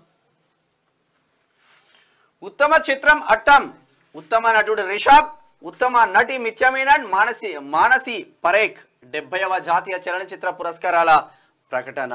త్వరలోనే హైదరాబాద్ కు వస్తా, ఫోర్త్ సిటీలో పెట్టుబడులు, ఇండస్ట్రీ సర్వీస్ రంగాల్లో విస్తరించే సత్తా భాగ్యనగరానిదే, ఫోర్త్ సిటీ ఏర్పాటులో మీ విజన్ అద్భుతం, సీఎం రేవంత్ రెడ్డితో ఫాక్స్కాన్ చైర్మన్ యంగ్ లియూ భేటీ అయ్యి నిన్న హైదరాబాద్ లో పెట్టుబడులకు సానుకూలత వ్యక్తం చేశాడు. ఇక ఇది అసలు ముచ్చట. గవర్నర్ గా కేసీఆర్ కాక కేంద్ర మంత్రిగా కేటీఆర్, అసెంబ్లీలో ప్రతిపక్ష నేతగా హరీష్ రావు, బీజేపీలో బీఆర్ఎస్ విలీనం పక్క, విలీనం తర్వాతే కవితకు బెయిల్, రుణమాఫీ కానోళ్లు కలెక్టరేట్ లో ఫిర్యాదు చేయాలి, తెలంగాణ సీఎం రేవంత్ రెడ్డి. బీఆర్ఎస్ ను బీజేపీలో విలీనం చేయడం ఖాయమని తెలంగాణ ముఖ్యమంత్రి రేవంత్ రెడ్డి తెలిపారు. అయితే శుక్రవారం ఢిల్లీ పర్యటనలో ఉన్న రేవంత్ రెడ్డి మీడియాతో చిట్చాట్ నిర్వహించారు. రాబోయే రోజుల్లో తెలంగాణ రాజకీయాల్లో కీలక పరిణామాలు జరుగుతాయన్నారు. బీజేపీలో విలీనమైన వెంటనే కేసీఆర్ కు గవర్నర్ పదవి, కేటీఆర్ కు కేంద్ర మంత్రి పదవి వస్తుందని తెలిపారు. అయితే లిక్కర్ స్కామ్ కేసులో జైల్లో జీవితం గడుపుతున్న కవితకు అప్పుడు బెయిల్ వస్తుందని చెప్పేసి కూడా అన్నాడు. కాంగ్రెస్ లో బీఆర్ఎస్ విలీనం, కవితకు రాజ్యసభ సీటు, కేటీఆర్ఏ పీసీసీ చీఫ్ అంటున్నాడు బండి సంజయ్. రేవంత్ కు బండి సంజయ్ కౌంటర్, కాంగ్రెస్ కు ఏమాత్రం చిత్తశుద్ధి ఉన్నా కేసీఆర్ లను జైలుకు పంపాలని డిమాండ్ చేస్తా ఉన్నారు. ఇది మంచి ముచ్చటే. వాస్తవంగా ఫోన్ ట్యాపింగ్ కేసులో కేసీఆర్ లోపలికి వెళ్తాడు, కేటీఆర్ లోపలికి వెళ్తారు, హరీష్ రావు లోపలికి వెళ్తారు అంటారు. ఇక ఫోన్ ట్యాపింగ్ కేసు ఏ మూలకు పడినది? ఫోన్ ట్యాపింగ్ కేసు ఎక్కడ అయిపోయింది? మళ్ళీ ఇవన్నీ ఉన్నాయి. ఇక గొర్రెల హడావుడి వేసింది కదా. గొర్రెల స్కీమ్ లో తలసాని సీనన్న ఓఎస్డి కళ్యాణ్, తలసాని సీనన్న షాకాది, తలసాని సీనన్న కూడా లోపలికి పోవాలి కదా. మరి ఎటువైన ఈ వ్యవస్థలన్నీ రేటు జరుగుతుందో చూద్దాం. ఇక మూడో అతిపెద్ద ఆర్థిక వ్యవస్థగా భారత్ 2027 నాటికి అవతరించే అవకాశం. భారత ఆర్థిక వ్యవస్థ అంచనాలకు మించి రాణిస్తోంది. IMF ఫస్ట్ డిప్యూటీ ఎండి గీతా గోపీనాథ్ చెప్తా ఉన్నారు. మూడో అతిపెద్ద ఆర్థిక వ్యవస్థగా భారత్ ఎదగనుందని. చరిత్ర సృష్టించిన ఇస్రో మరో ప్రయోగం సక్సెస్. నింగిలోకి దూసుకెళ్లిన SSLV D3 విపత్తు నిర్వహణ కోసం ఉపగ్రహ వినియోగం. మన దేశం మంచి ముందుకు. ఎమ్మెల్సీలుగా కోదండరాం, అమీర్ అలీ ఖాన్ ప్రమాణ స్వీకారం చేయించిన మండలి చైర్మన్. తనకు పదవి రావడం ఉద్యమకారులకు సంతోషం, ఉద్యమకారుల ఆకాంక్షల మేరకు పనిచేస్తానని చెప్పేసి ప్రొఫెసర్ కోదండరాం అంటున్నాడు. ఎన్నికల షెడ్యూల్ విడుదల. 3 దశల్లో జమ్మూ కాశ్మీర్ కు ఎన్నికలు, ఒకే దఫలో హర్యానా ఎలక్షన్స్. అక్టోబర్ 4న 2 రాష్ట్రాల ఫలితాలు. దమ్ముంటే రాజీనామా చేయి, రుణమాఫీ అయిపోయే. అయితే నీ రాజీనామా ఏడవాయే అని చెప్పేసి అగ్గిపెట్ట హరీష్ హైదరాబాద్ లో ఫ్లెక్సీల కలకలం. మైనంపల్లి అభిమానుల పేరిట నేను మస్తు చూసిండే కింద, ఎక్కడ పడితే అక్కడనే ఏర్పాటు చేసిండేవి. అవునుగా. దమ్ముంటే రాజీనామా చేయి, అప్పుడు సిద్దిపేటలో ఎట్లా గెలుస్తావో చూస్తా అంటున్నారు. రుణమాఫీ జరిగిందని నిరూపిస్తే రాజకీయ సన్యాసం తీసుకుంటా అంటుళ్ళు వాడికి. ఒకసారి ఎందుకు మాట్లాడుతావు? మీ బావ ఇప్పుడు అట్లానే, నువ్వు ఇట్లానే పడుతుంది. రేవంత్ US టూర్ సక్సెస్ కాలే, కుటుంబ పర్యటన మాత్రం బ్రహ్మాండంగా సక్సెస్. IT కట్టారని, రేషన్ కార్డు లేదని రుణమాఫీ చేయలే మాజీ మంత్రి కేటీఆర్. ఇక ఇవాళ వైద్య సేవలు బంద్, ట్రైనీ డాక్టర్ హత్యకు నిరసనగా నిర్ణయం. దేశవ్యాప్తంగా 24 గంటల పాటు అమలు. ఇప్పటికే స్తంభించిన ఆరోగ్య సేవలు. 6 గంటల్లో FIR నమోదు. కేంద్ర ఆరోగ్య కుటుంబ శాఖ ఆదేశాలు. జూనియర్ డాక్టర్ అత్యాచారం హత్య నేపథ్యంలో ఆర్డర్స్ ఇచ్చేసిండ్రు నిన్న. వరంగల్లో రాహుల్ సభ ఆగస్టు 20న నిర్వహణ. 10 లక్షల మందితో పబ్లిక్ మీటింగ్. అన్నదాతలకు కాంగ్రెస్ కృతజ్ఞతలు. అదే రోజు ఉదయం సోనియా హైదరాబాద్ కు సచివాలయం వద్ద రాజీవ్ గాంధీ విగ్రహావిష్కరణ ఉంటుంది. ఈ 2 కార్యక్రమాల కోసం రావాలని చెప్పేసి అక్కడ ముఖ్యమంత్రి రేవంత్ రెడ్డి ఢిల్లీకి వెళ్ళిండు. ఢిల్లీకి వెళ్ళిన తర్వాత అక్కడ సోనియా గాంధీతో, తర్వాత రాహుల్ గాంధీతో, ప్రియాంక గాంధీతో తో పాటు అక్కడ ఏఐసిసి అంటే నాయకులతోటి చీఫ్ తోటి మాట్లాడిన తర్వాత ఇక్కడ నామినేటెడ్ పోస్టులు కానీ, తర్వాత ఇక్కడ 6 మంత్రి పదవులు ఏవైతే ఉన్నాయో వాటిపైన, మరోవైపు ఇక్కడ ఏది రేవంత్కు అంటే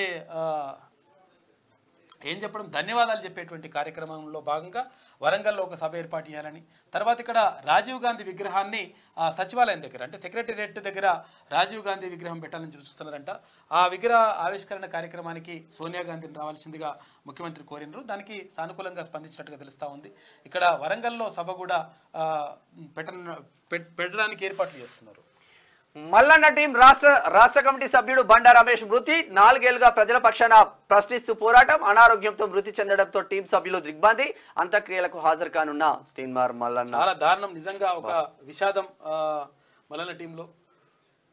పాపమైన అంటే ఇచ్చాంధ్రం పోయింది కాదు 4 ఏళ్లుగా తీన్మార్ మల్లన్న టీంగా ప్రజల పక్షాన నిలిచి పోరాడుతూ హుజూరాబాద్ మండల అధ్యక్షుడిగా, ప్రస్తుతం రాష్ట్ర కమిటీ సభ్యుడిగా ఉన్న బండా రమేష్ శుక్రవారం అనారోగ్యంతో మృతి చెందారు. కరీంనగర్ జిల్లా హుజూరాబాద్కు చెందిన బండా రమేష్ ప్రశ్నించే గొంతుగా తీన్మార్ మల్లన్న పోరాటానికి ఆకర్షితుడై 4 ఏళ్ల క్రితం మల్లన్న టీంలో చేరాడు. తర్వాత మండల అధ్యక్షుడిగా ఎన్నికై ప్రజల పక్షాన ప్రజా గొంతుకై ప్రశ్నిస్తూ టీంలో ముఖ్య వ్యక్తిగా కొనసాగుతూ వచ్చాడు. అనంతరం రాష్ట్ర కమిటీ సభ్యుడిగా ఎన్నికై అదనపు బాధ్యతలు స్వీకరించి విశ్వసనీయతతో పనిచేస్తూ తన ఔన్నత్యాన్ని చాటుకున్నాడు. అయితే శుక్రవారం ఫిట్స్ వచ్చి పడిపోవడంతో వారి కుటుంబ సభ్యులు హైదరాబాద్లోని నిమ్స్ హాస్పిటల్కి తరలించారు. ఈ క్రమంలో చికిత్స పొందుతూ శుక్రవారం మధ్యాహ్నం బండా రమేష్ మరణించాడు. రమేష్కు భార్య, 2 కుమారులు ఉన్నారు. అయితే రమేష్ మృతితో కుటుంబ సభ్యులు, టీం సభ్యులు తీవ్ర శోకసంద్రంలో మునిగిపోయారు. శనివారం హుజూరాబాద్లో నిర్వహించనున్న అంత్యక్రియలకు ఎమ్మెల్సీ తీన్మార్ మల్లన్న హాజరు కానున్నారు. ఈ కార్యక్రమంలో టీం సభ్యులు కూడా పెద్ద సంఖ్యలో పాల్గొనున్నారు. ప్రతి కార్యక్రమంలో పాల్గొనేవారు. రమేష్ మృతి పట్ల కరీంనగర్ జిల్లా అధ్యక్షుడు అఖిల్ పాషా, చొప్పదండి ఇన్ఛార్జ్ కొప్పుల వెంకటేష్ తీవ్ర దిగ్భ్రాంతి వ్యక్తం చేశారు. రమేష్ అన్న జిల్లా వ్యాప్తంగా జరిగే ప్రతి కార్యక్రమంలో పాల్గొనేవారని, తాను లేని లోటు తీరలేదని తీరలేనిదని. హుజూరాబాద్ బై ఎలక్షన్ లో కూడా మిత్రుడు చాలా కష్టపడ్డాడు అన్న. ఈటల రాజేందర్ కి మనం సపోర్ట్ చేస్తాం కదా, రమేష్ అన్న చాలా కష్టం. ఒకసారి ఇచ్చాంతరం చూద్దాం. హరీష్ సిగ్గుంటే రాజీనామా చేయట్టున్నారు. 2 లక్షల రుణమాఫీ చేసి చూపించాం సీఎం రేవంత్ రెడ్డి. ఆయన రాజీనామా చేయడు, అది కాదు ఇది పోదు. సిగ్గు ఉంటే చేయి అంటుండు. సిగ్గు ఎక్కడదే, రాజకీయ నాయకులకు సిగ్గు ఎగ్గు లజ్జ ఏముండదు. ఇంకా ఎన్నాళ్ళు రుసరుసలాడుకుంటారు. తెలంగాణలో కాంగ్రెస్ పార్టీ ప్రభుత్వం ఏర్పడి ఏడాదికి చేరువలో ఉన్న కాంగ్రెస్ బీఆర్ఎస్ పార్టీలలో మాజీ మంత్రులు, తాజా మంత్రుల మధ్య రుసరుసలు ఎంతకాలం ఆడుకుంటారని ప్రజలు ఎద్దేవా చేస్తున్నారు. ప్రజల కోసం ప్రతిపక్షం, అధికార పక్షం జోడెడ్ల మాదిరిగా సేవలకు పురమాయించాలి. కానీ ఎప్పుడు ఒకరిపై ఒకరు దుమ్మెత్తి పోసుకోవడం సరైంది కాదని ప్రజలు హితవు చెప్తున్నారంట. మరి ఇంకా ఎంతకాలం నేటి మాట చూద్దాం ఒకసారి. రాజకీయాల్లో బొత్తిగా విలువలు లేకుండా పోతున్నాయి. నాయకుల వింత ప్రవర్తనలతో సమాజంలో ప్రజాస్వామ్యం మనుగడ ప్రశ్నార్థకంగా మారుతుంది. ప్రతిపక్షాలు ఎప్పుడు ప్రజల పక్షాన ఉండాలి, ప్రతి సమస్యను నిలదీయాలి, అధికారంలో ఉన్న ప్రభుత్వాలకు సూచనలు, సలహాలు ఇవ్వాలి. కానీ వ్యక్తిగత దూషణలకు పోయి స్థాయిని దిగదార్చుకొని మాట్లాడుతున్నారు. ఒకప్పటి రాజకీయాలు ఇప్పటి రాజకీయాలకు నక్కకు నాగలోకానికి ఉన్నంత తేడా కనిపిస్తుంది. ఇప్పటి నాయకులు ఎప్పటికీ మహనీయులు కాలేరు, కేవలం ఆయా పార్టీల మనుగడ కోసమే వెంపర్లాడుతున్నారు. ఈ తరానికి కొత్త రాజకీయాలను పరిచయం చేసే ఆసాములే కరువయ్యారు. వాస్తవం ఇది. నీతి తప్పిన రాజకీయం జాతులను తాకట్టు పెట్టి అహంకారం, అధికారం, అవినీతి, బంధు ప్రీతితో నిండా మునుగుతున్నారు. ఉచిత పథకాల ఆశ చూపి, కరెన్సీ నోట్ల కట్టల వాసన చూపి ఓటర్లను మచ్చిగా చేసుకుంటున్నారు. పెద్దపల్లి రాజన్న హ్యాట్స్ ఆఫ్ అన్న, జబర్దస్త్ రాష్ట్రం. సంక్షోభంలో సంక్షేమ వసతి గృహం అని చెప్పేసి ఈ హాస్టల్ జర పట్టించుకోరు. కచ్చిరికారు ముచ్చట్లలో సకినాల సుధాకర్ పటేల్ ఈ హాస్టల్ను పట్టించుకోవాలంటే ఆ శాఖకు మంత్రి రావాలి. మరి ఆ మంత్రి ఎప్పుడు వస్తాడో చూడాలి. బీసీల పోరాటంలో బీసీ న్యాయవాదులు ముందుండాలి. హన్మకొండలో వాల్ పోస్టర్ ఆవిష్కరించిన ఐఎల్పిఏ నాయకులు అని చెప్పేసి ఒక వార్త కనిపిస్తాం. సకల సామాజిక రంగాల్లో జనాభా దామాష ప్రకారం బీసీల వాటా సాధన పోరాటంలో బీసీ న్యాయవాదులు ముందుండాలని ఐఎల్పిసిఏ నాయకులు పొన్నం దేవరాజ్ గౌడ్ అన్నారు. బీసీ హక్కుల సాధన ఉద్యమంలో బీసీ న్యాయవాదులు భాగస్వాములను చేయడం కోసం ఈ నెల 25న హైదరాబాద్లో తెలంగాణ రాష్ట్ర స్థాయి బీసీ న్యాయవాదుల సదస్సును జయప్రదం చేయాలని చెప్పేసి ఆయన పిలుపునిచ్చిండు. నింగి కంటిన పూలదారులు ఇక సమస్యల పరిష్కారానికి కృషి చేస్తాం. ఆక్రమణలపై హైడ్రా కొరడా విధిస్తుంది. కథం చేసి పడేస్తుంది. ఎర్రకుంట చెరువులో ఆక్రమణలు FTL పడిపోతున్నాయి. ఇది చూడు నార్మల్గా ఎవడన్నా డేర్ చేస్తారా ఇంత డేర్? ఇది శనార్థిలో ఉన్న కథనాలు అయితే ఒకసారి దిశ చూద్దాం. ఏ దిశలో ఉంది? ఇక్కడ లెఫ్ట్ దిశలో. జమ్మూ హర్యానాలో అసెంబ్లీ ఎలక్షన్స్ కేంద్ర ఎన్నికల సంఘం షెడ్యూల్ రిలీజ్ చేసింది. జమ్మూలో 3 దశల్లో, హర్యానాలో ఒకే విడతలో ఉంటాయి. అక్టోబర్ 4న ఫలితాలు ఉంటాయి. ఈ అక్టోబర్ 4న ఫలితాలను బట్టి ఇటు మహారాష్ట్రలో గానీ ఇటు జార్ఖండ్ లో గానీ ఎన్నికలు పెట్టాలా వద్దా లేదా కాలయాపన చేయాలా అనేది కేంద్ర ప్రభుత్వం దగ్గర ఉన్న సమాచారం అనుకుంటా. మేబీ ప్రాజెక్టుల పేక మేడల మొన్న కాళేశ్వరం, నేడు సుంకిశాల, వృధా అవుతున్న వేల కోట్ల ప్రజాధనం, బాధ్యులు ఎవరు? ఆ డబ్బు ఎవరు కడతారు? మనమే కట్టాలి పన్నుల రూపంగా. ఎవరు కడతారు? ఆయనోడే కడతారు. తాళ్ళ పన్ను. బీజేపీలోకి బీఆర్ఎస్. ప్రతిఫలంగా కేసీఆర్ కు గవర్నర్ పోస్టు, కేటీఆర్ కు సెంట్రల్ మినిస్టర్ పదవి అంట. విలీనం ఖాయం. ఎప్పటికైనా జరిగేది ఇదే. అసెంబ్లీలో ఎల్ఓపిగా హరీష్ రావు అంట. కొనసాగింపుగా కవితకు బెయిల్. దీనికి ముందే కమలంలోకి రాజ్యసభ ఎంపీలు వెళ్ళిపోతారట. చర్చ జరుగుతుంది, చాలా జరుగుతుంది. ఢిల్లీ వేదికగా బీఆర్ఎస్ నేతల మంతనాలు. దేనిని కేటీఆర్ ఖండిస్తున్నా ఫ్యూచర్ లో ఇదే తథ్యం. ఎస్సీ వర్గీకరణపై కాంగ్రెస్ స్పష్టమైన వైఖరి. రుణమాఫీ కాని రైతులు కలెక్టరేట్ లో ఫిర్యాదు చేయొచ్చు. మీడియాతో చిట్చాట్లో ముఖ్యమంత్రి రేవంత్. మీకు గుర్తుంటది లాస్ట్ మంత్ కేటీఆర్, హరీష్ రావు 4 రోజులు ఢిల్లీలో ఉన్నారు. కవితను కలవడానికి అని ఢిల్లీకి పోయి వీళ్ళు ఏమేమి కథలు చేసిందంటే ఇవన్నీ కథలు పడ్డట్టు తెలుస్తావు. అవన్నీ ప్లాన్ చేసిరట. త్వరలో సోనియా రాహుల్ టూర్. హైదరాబాద్ లో రాజీవ్ గాంధీ విగ్రహావిష్కరణ, వరంగల్ లో రుణమాఫీపై విజయోత్సవ సభ. హాజరు కావాలని సీఎం రేవంత్ ఆహ్వానం. తేదీలు ఖరారు చేయని ఏఐసిసి అగ్రనేతలు. ఇక ఆర్టీసీలో స్మార్ట్ పేమెంట్స్ ఉంటాయంట. ఇవి కావాలి. చిల్లరలో పోతుంది కానీ ఎందుకనంటే దన్నును కొట్టేసేయచ్చు. ఏమైందంటే చాలా మంది దగ్గర పైసలు ఉండలేవు, అంటే లిక్విడ్ ఉంటుంది. నేను ఒకరోజు 100 రూపాయలు ఇచ్చిన ఈడ చింతల్లో ఐడిపిఎల్ నుంచి ఎక్కి ఆఫీస్కి వద్దామని 100 రూపాయలు ఇస్తే చిల్లర లేవంటాడు. మళ్ళీ బస్సు దిగాల్సిన అవసరం ఉంటది అటువంటి టైంలో. వాళ్ళు కూడా ఇబ్బంది పడతారు. అట్లా కాదు, ఒక్కోసారి ఏమైతుంటే లిక్విడ్ క్యాష్ ఉండదు. ఫోన్ పేలు, గూగుల్ పే వచ్చిన తర్వాత పైసలు జైలు పెట్టుకుని తిరుగుతలేరు మనుషులు. దాంతో వాళ్ళు కొట్టాలనుకుంటే ఎవరి దగ్గర మంచి అవకాశం ఇది. ఆర్టీసీలో స్మార్ట్ పేమెంట్స్ అంట. యూపీఐ, డెబిట్, క్రెడిట్ కార్డులకు అనుమతి అంట. త్వరలో అందుబాటులోకి సేవలు. పైలట్ ప్రాజెక్టుగా దిల్సుఖ్ నగర్, తర్వాత బండ్లగూడ డిపోలకు ఫస్ట్ పెడతారట. ఇక ఈ అన్ని పట్టించుకునే కన్నా గీడ ఒకటి ట్యాగ్ వేసుకొని స్మార్ట్ స్కాన్ చేయాలి. స్కాన్ చేసి ఓ మిషన్ చేతిలో పట్టుకుంటే అయిపోయా, మొత్తం అయిపోతుంది అంతే. SSLV D3 ప్రయోగం సక్సెస్. శ్రీహరికోట సతీష్ ధావన్ అంతరిక్ష కేంద్రం నుంచి నింగిలోకి కక్షలోకి చేరిన EOS 8 ఉపగ్రహం. ఇక విపత్తులు, అగ్నిపర్వతాల పర్యవేక్షణకు ఉపయోగపడుతుందంట. ఆనందంలో ఇస్రో శాస్త్రవేత్తలు ఉన్నారు. ఇక తెలంగాణలో Foxconn chip micro process semiconductor manufacturing unit ఏర్పాటుకు అంగీకారం. ఢిల్లీలో సీఎం రేవంత్, మంత్రి శ్రీధర్బాబు చర్చలు. త్వరలోనే హైదరాబాద్ లో కంపెనీ బృందం పర్యటన. హైదరాబాద్ 4.0 విజన్ యంగ్ లియు ప్రశంసలు. ఇక కేసీఆర్ కు ఏఐసిసి అంట, కేటీఆర్ కు హరీష్ కు మంత్రి పదవి, కవితకు రాజ్యసభ. అతి త్వరలో కాంగ్రెస్ లో బీఆర్ఎస్ విలీనం ఖాయమని చెప్పేసి అవినీతికి పాల్పడిన కేసీఆర్, కేటీఆర్లను జైలుకు పంపండి. కేంద్ర హోంశాఖ సహాయ మంత్రి బండి సంజయ్ అంటారు. కౌంటర్ చేస్తే Bandi Sanjay correct. Different. BRS defence mode. విలీనంపై కాంగ్రెస్, బీజేపీ విమర్శలు. ఇప్పటికీ స్పందించిన అధినేత కేసీఆర్ ఏం మాట్లాడాలో తేలిక. లీడర్ల సతమతం. సొంత పార్టీలోనే బలమైన సందేహాలు ఉన్నాయంట. ఎమ్మెల్సీలుగా కోదండరాం, అమీర్ అలీ ఖాన్. గవర్నర్ కోటాలో ఇద్దరికి నామినేటెడ్ పోస్టులు. ఇక ప్రమాణం చేయించిన మండలి చైర్మన్ గుత్తా సుఖేందర్ రెడ్డి. అమరుల ఆకాంక్షల మేరకు పనిచేస్తాం.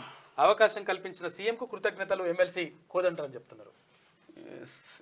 ఇక జాతీయ ఉత్తమ తెలుగు చిత్రంగా కార్తికేయ 2, ఉత్తమ కొరియోగ్రాఫర్ గా జానీ మాస్టర్. మలయాళీ నుంచి అట్టం ఉత్తమ చిత్రంగా ఎంపిక. కన్నడ కాంతారాకు 2 అవార్డులు. దేశవ్యాప్తంగా 9 చిత్రాలకు ఉత్తమ పురస్కారాలు. ఉత్తమ నటుడిగా రిషబ్ శెట్టి, ఉత్తమ నటిగా నిత్యా మీనన్. ఇంకో పరేక్ కూడా ఉంది, మానస పరేకర్. భారత జాతీయ చలనచిత్ర పురస్కారాల ప్రకటన. సంవత్సరానికి ఒకరు పెట్టుకోవాలి. లేదు, ఇద్దరికి ఇస్తారు, 2 ఇస్తారు, తయారు చేస్తారు. బాగుంది కదా. ఇక స్టూడెంట్ గా సీతక్క. ఓవైపు మినిస్టర్ గా బాధ్యతలు, మరోవైపు LLM పరీక్షకు ప్రిపేర్ అవుతుందంట అక్క. చదువులకు ప్రాధాన్యత ఇస్తున్న మంత్రి సీతక్క నిత్యం బిజీగా ఉంటారు. ఓవైపు మంత్రిగా బాధ్యతలు నిర్వహిస్తూనే మరోవైపు చదువుతూ ఇంపార్టెన్స్ ఇస్తున్నారు చదువుకు కూడా. ప్రజాసేవలో ఉంటూ ఇప్పటికే LLB రాజనీతి శాస్త్రంలో PhD పూర్తి చేసింది ఆమె. PhD పట్టా ఉంది. డాక్టర్ సీతక్క అనాలి మనం వాస్తవంగా. తాజాగా నేటి నుంచి ప్రారంభం కానున్న LLM 2వ సంవత్సరం పరీక్షకు మంత్రి ప్రిపేర్ అవుతున్నారు. తన అధికారిక నివాసమైన ప్రజాభవన్లో LLM ఎగ్జామ్స్ కు ప్రిపేర్ అవుతున్న దృశ్యాలు సోషల్ మీడియాలో చక్కర్లు కొడుతున్నాయట. అక్క ప్రిపేర్ అవుతున్నది. చదివే లెక్కనే. తుమ్మలకుంట మాయం. అచ్చా, ఉస్మానియా యూనివర్సిటీ నుంచే అక్కడ PhD కంప్లీట్ చేసింది ఆమె. చెరువును మింగేసిన వెంచర్, ఆనవాళ్లు లేకుండా నిర్మాణాలు, ఫిర్యాదు చేసిన పట్టించుకొని ఇరిగేషన్ శాఖ. ఇక మీరు హైడ్రాకు కంప్లైంట్ చేయండి. స్థలం విలువ 10 కోట్ల రూపాయల పైమాటినంట. సర్దార్ నగర్ మంకాన్ లో రియల్టర్ల దందా. హైడ్రా దృష్టి పెట్టాలంటారు. తుక్కు కూడా అంటే మహేశ్వరం కాన్స్టెన్స్ కిందకి వస్తుంది. కేటీఆర్ కు నోటీసులు జారీ చేసిన రాష్ట్ర మహిళా కమిషన్. మహిళలను కించపరుస్తూ వ్యాఖ్యలు చేసినందుకు ఈ నెల 24న హాజరు కావాలంటూ ఆదేశం. ప్రసార మాధ్యమంలో చూసి సుమ్మటగా స్వీకరణ. చైర్పర్సన్ మనస్తాపం కలిగితే విచారణ. ఇప్పుడు సారీ చెప్తాడు, విచారణ వ్యక్తం చేస్తామని చేస్తావు. ఇక థాయిలాండ్ PM గా పిటోంగ్ టార్ను పిటోంగ్ టార్ను షినవత్ర భాజీ మెజారిటీతో ఎన్నుకున్న పార్లమెంటు సభ్యులు. దేశ చరిత్రలో 2వ మహిళా PM గా రికార్డు సృష్టించిందంట. థాయిలాండ్ PM అంటే ప్రధానమంత్రిగా. ఇక్కడ షాద్నగర్ లో జరిగిన ఇష్యూ ఇది. పోలీసులపై కేసు. DI రామరెడ్డి ఇతర పోలీసులపై నమోదు. తనపై 3rd డిగ్రీ ప్రయోగించారని దళిత మహిళ ఫిర్యాదు. గోప్యంగా ఉంచిన అధికారులు. వీళ్ళపైన చర్యలు ఉండవు. కంప్లైంట్ చేసే గోప్యంగా ఉంచడం ఎందుకు అట్లా? వేస్ట్ నిజంగా. నేడు దేశవ్యాప్త వైద్య సేవలు బంద్. 24 గంటల పాటు నిలిపివేత. ఇది దిశలో ఉన్నటువంటి ప్రధాన కథనం. పల్లవి డిజిటల్ పల్లవి న్యూస్ చూద్దాం. నేషనల్ ఫిలిం అవార్డ్స్ ప్రకటన. ఉత్తమ నటుడిగా రిషబ్ శెట్టి, ఉత్తమ తెలుగు చిత్రంగా కార్తికేయ 2, ఉత్తమ జాతీయ చిత్రంగా అట్టం 2022 ఏడాదికి గాను అవార్డులు ప్రకటించిన కేంద్రం. కేసీఆర్ గవర్నర్ అట. KTR కేంద్ర మంత్రి, హరీష్ ప్రతిపక్ష నేత. బీజేపీలో BRS విలీనం ఖాయమని చెప్పేసి ముఖ్యమంత్రి అంటా ఉన్నాడు. ఎంత బాగా ఆడినా నో ఛాన్స్ అంట. రైతుకెవరు భరోసా. ఫోటోలో కనిపిస్తున్న వ్యక్తి ఖమ్మం జిల్లా రఘునాథపాలెం మండలం పాపటపల్లికి చెందిన రైతు ఈనపాల మాధవరావు. తనకున్న ఎకరంన్నర భూమిలో జామ, కూరగాయల, పల్లి వంటి పంటలు సాగు చేసి ఆదర్శ రైతుగా గుర్తింపు పొందిన మాధవరావు పొలంలో డైరీ ఫామ్ ఏర్పాటుకు 3 లక్షలు అప్పు చేశాడు. గతంలో తీసుకున్న పంట రుణం, బయటి బ్యాంకులో భూమి తనఖా పెట్టి తీసుకున్న అప్పు కలిసి 10 లక్షలు అయింది. ఇప్పుడు ఈయన పరిస్థితి ఏంది? 8 లక్షలు కడితే 2 లక్షలు మాపేస్తుంది. గడ్డి మందు తాగి ఆత్మహత్య చేసుకున్నారు రైతులు. దారుణం. ఇక గాలి మాటల పోటీ అంట. గాలి మాటల పోటీ. ప్రజా సమస్యలు వదిలి డైవర్షన్ పాలిటిక్స్. ఒకరిపై ఒకరు దుమ్మెత్తి పోసుకున్న నేతలు. రాష్ట్రంలో డెంగ్యూ ప్రమాద గంటికలు, దోమల బెడద, కుక్కల స్వైర విహారం, రుణమాఫీలోను సాంకేతిక సమస్యలు, ఆగని అన్నదాతల ఆత్మహత్యలు, అధికార పార్టీ ఆరోపణలు, ప్రతిపక్షాల ప్రత్యారోపణలు. ఇంతే గారు సరిపోతుంది. కానీ మాజీ సీఎం కేసీఆర్ ను ఫాలో అవుతుంది. అటెన్షన్ డైవర్ట్ పాలిటిక్స్ లో డబుల్ PhD కేసీఆర్. కరెక్ట్ కాదు అసలు. కానీ వాస్తవంగా ఎంత దోమలు అయితే బీభత్సంగా ఉంటాయి. అసలు ఎక్కడ దోమల మందు పిచికారీ చేస్తలేరు. మంచి స్టోరీ రాసింది పల్లవి. రాష్ట్రంలో ప్రజా సమస్యలు పక్కకు పోయి డైవర్షన్ పాలిటిక్స్ కు తెరలేపింది. ఇక ప్రజలు ఇబ్బందులను అడ్రస్ చేయాల్సిన ప్రభుత్వ పెద్దలు పొలిటికల్ మైలేజీ కోసం ఇతర పార్టీ నాయకులపై ఆరోపణలు చేస్తుండగా, ప్రజా సమస్యలపై ప్రభుత్వాన్ని ప్రశ్నించాల్సిన ప్రతిపక్ష పార్టీల నాయకులు కూడా ఆరోపణలు, ప్రత్యారోపణలకే పరిమితం అవుతున్నారు. శుక్రవారం ఢిల్లీలో సీఎం రేవంత్ రెడ్డి BRS పార్టీని ఉద్దేశించి కీలక వ్యాఖ్యలు చేయడం, వాటిని BRS పార్టీ నాయకులు ఖండించడం, మధ్యలో బీజేపీ కూడా కాంగ్రెస్ పై కౌంటర్ ఇవ్వడంతో రోజంతా గాలిమాటలకే సరిపోయింది. మరోవైపు రాష్ట్రంలో ప్రజారోగ్యం పడకేసింది. వివిధ సమస్యలతో విద్యార్థులు, రైతులు, సాధారణ ప్రజలు సతమతమవుతున్నారు. ఇక డెంగ్యూ డేంజర్ బెల్స్ మోగిస్తూ ఉంది. రాష్ట్ర వ్యాప్తంగా డెంగ్యూ కేసులు పెరుగుతున్నాయి. ప్రభుత్వ, ప్రైవేట్ ఆసుపత్రులకు జ్వర పీడితులు క్యూ కడుతున్నారు. సాధారణం కంటే 20% ఎక్కువగా కేసులు నమోదవుతుంటే వీటిని పట్టించుకోవాల్సినటువంటి ప్రభుత్వాలు, ప్రతిపక్షాలు ఇష్టం వచ్చినట్టుగా వాళ్ళపైన వాళ్ళు మాట్లాడుకొని టైంపాస్ చేస్తున్నారని చెప్పేసి కథనం రాసింది. మంచి కథనం రాసింది వాస్తవంగా. కేసీఆర్ కు AICC, KTR కు PCC, కవితకు రాజ్యసభ ఇస్తారు. కాంగ్రెస్ లోనే BRS విలీనం. కేంద్ర మంత్రి బండి సంజయ్. భారత్ వృద్ధి రేటు 7% అని చెప్పేసి IMF చెప్తా ఉంది. రేవంత్ అమెరికా అధ్యక్షుడు. ట్రంప్ సరిపోతలేడని ఈయనను పిలుస్తున్నారేమో. నేను కూడా స్టోరీలు చెప్పగలను. రాష్ట్రంలో రుణమాఫీ పూర్తిగా జరగలేదు, కొడంగల్లో చర్చిద్దాం, దమ్ముంటే రా సీఎం రేవంత్ కు కేటీఆర్ వాళ్ళు చెప్తా ఉన్నారు కదా, ఎవరెవరికి జరగలేదో మీరు కలెక్టర్ ఆఫీసులలో ఫిర్యాదు చేయండి అని క్లియర్ గా కట్ గా చెప్తా ఉన్నారు.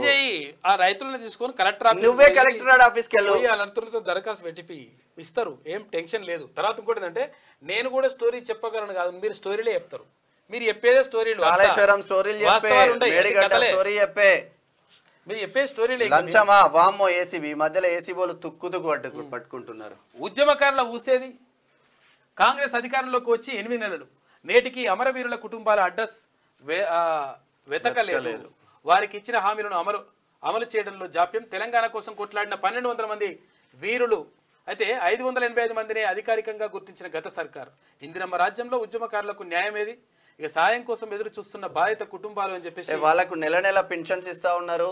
పెన్షన్స్ ఇస్తా అని చెప్పింది కాంగ్రెస్ ప్రభుత్వం వచ్చిన తర్వాత, మళ్ళీ వాళ్ళకు భూమి కూడా ఇస్తా అని చెప్పింది. మరి ఇప్పటి వరకు ఆ ముచ్చట ముఖ్యమంత్రి కానీ మంత్రులు కానీ ఎమ్మెల్యేలు కానీ ఒక్కరు మాట్లాడతలేరు. పోయిగా కాంగ్రెస్ ఇచ్చిన హామీ, తెలంగాణ కాంగ్రెస్ కమిటీ అసెంబ్లీ ఎన్నికల 2022-23 మేనిఫెస్టో 6 గ్యారెంటీలతో అనుబంధం పేరుతో 3-4 పాయింట్లలో అమరవీరులకు సంబంధించిన హామీలు ఇచ్చింది. తెలంగాణ తొలి మలిదశ ఉద్యమ అమరవీరులు ఎవరైనా అయి ఉంటే 25,000 రూపాయలు ఇస్తాన్నారు నెలవారీ గౌరవ పెన్షన్. 25,000 ఎక్కడి నుంచి ఇస్తారు ఏందో చూడాలి.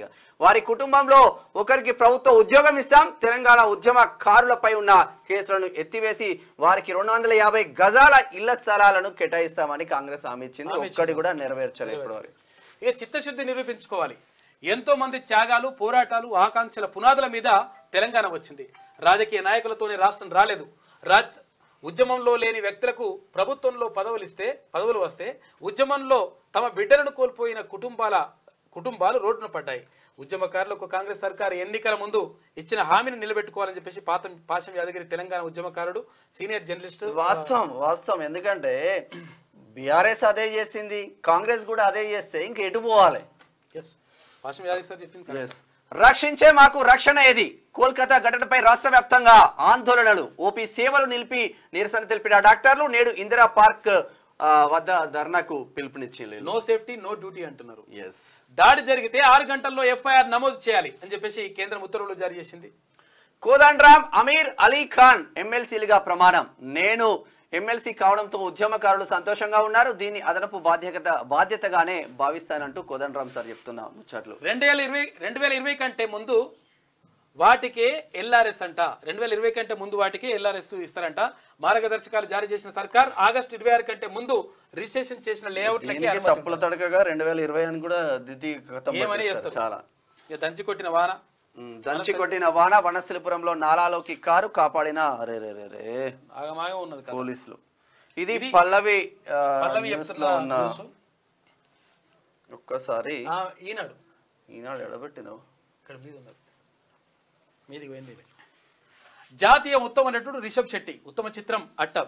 జమ్మూ కాశ్మీర్ లో మోగిన ఎన్నికల నగారా. సెప్టెంబర్ 18 నుంచి 3 దశల్లో పోలింగ్. దశాబ్దం తర్వాత జరగనున్న ఎన్నికలు. అక్టోబర్ 1న హర్యానా అసెంబ్లీకి, అదే నెల 4న ఫలితాల వెల్లడి. షెడ్యూల్ ను ప్రకటించిన కేంద్ర ఎన్నికల సంఘం. దీపావళి తర్వాత మహారాష్ట్రలో కూడా ఉండబోతుంటాయి. ఇక భాజపాలో విలీనానికి బేరసారాలు బేరాలంట. ఇక కేసీఆర్ కు గవర్నర్, కేటీఆర్ కు కేంద్ర మంత్రి, హరీష్ రావుకు ప్రతిపక్ష నేత పదవి. ఇక భారత రాజ్యసభ సభ్యులు కవిత బేల్. ఓకే ఈ రాజ్యసభ సభ్యులందరినీ బీజేపీ విలేకరులతో ఇష్టాగోష్ఠిలో ముఖ్యమంత్రి రేవంత్ రెడ్డి వ్యాఖ్యలు. పిసిసి అధ్యక్ష పదవి ఎవరికి వచ్చినా అభ్యంతరం లేదని వెల్లడి. రుణమాఫీ కాని వారు కలెక్టరేట్ లో చెప్పుకోవచ్చని సూచించిండు. వెళ్ళండి కలెక్టర్. ఫ్యూచర్ సిటీలో పెట్టుబడులు పెట్టండి. ఫాక్స్కాన్ చైర్మన్ కు సీఎం రేవంత్ రెడ్డి ఆహ్వానం. రేపు సిఎల్పి భేటీ. 20న వరంగల్లో రుణమాఫీ కృతజ్ఞత సభ. ఇక ఇవాళ ప్రైవేట్ ఆసుపత్రుల్లో ఓపీ బంద్ అంట. కోల్కతా ఘటనకు నిరసనగా ఐఎంఏ ఇండియన్ మెడికల్ అసోసియేషన్ రాష్ట్ర విభాగం నిర్ణయించింది. నిమ్స్ సహా అన్ని చోట్ల అత్యవసర సేవలు మాత్రమే ఉంటాయంట. కొడంగల్లోనే తేల్చుకుందాం. సిద్ధమే అంటాడు. మళ్ళీ ఇప్పుడు తేల్చుకుందాం అంటారు వాళ్ళు. ఓకే అంటే మళ్ళీ రాడు. కొడంగల్ సిద్ధం ఎందుకంటావు? నువ్వు రాజీనామా అయ్యి ఇప్పుడు ఇది ఉంది కదా సిరిసిల్ల రాజీనామా అయ్యి తేల్చుకుంటే అయిపోతుంది. ఎందుకు పరిశాన్, ఎందుకు కొడంగల్ దాకా ఎందుకు పోతావు? నీ దగ్గర నీ తెలుసుకోరాదు. 100% మంది రైతులకు రుణమాఫీ జరిగిందని నిరూపిస్తే నేను రాజకీయాలను వదిలేస్తా. ముఖ్యమంత్రి రేవంత్ కు కేటీఆర్ సవాల్. మంచిగానే వదిలేస్తా. మీ బావ వదిలేసిండు, ఇప్పుడు రాజీనామా చేసిండు మీ బావ. ఎల్ఆర్ఎస్ దరఖాస్తుల సవరణకు అవకాశం. 75% దరఖాస్తుల్లో పూర్తి వివరాలు లేవంట. ఇప్పుడు వివరాలు నమోదు చేసుకుని రావచ్చు. లేఅవుట్ల అక్రమ క్రమబద్ధీకరణ రాసుకొస్తుంది. SSLV G3 ప్రయోగం సక్సెస్. కక్షలోకి చేరిన EOS-8 ఉపగ్రహం. విపత్తు నిర్వహణలో ఈ శాటిలైట్ వినియోగించబోతున్నారు. రేవంత్ చెలగాటం రైతన్నకు సంకటం. మొత్తం ఇట్లా ప్రాసల్లో కలుపుతుంది కాకలెక్క. మాఫీ కథ మళ్ళీ మొదటికి. రుణమాఫీ అందరికి అయిందా నిరూపిస్తే రాజీనామా చేస్తా ఉంటాడు కేటీఆర్. అందరికి చేస్తా అంటుండే 5,000 కోట్లు ఉన్నాయట. టెన్షన్ పడకూరి. నువ్వు కూడా టెన్షన్ నీకేమైనా ఉంటే కూడా చూసుకో. అవునుగా ఆయనకు వచ్చిందట రుణమాఫీ. చూపిస్తాడు రుణమాఫీ. గంప గోవర్ధన్ కూడా వచ్చిందని.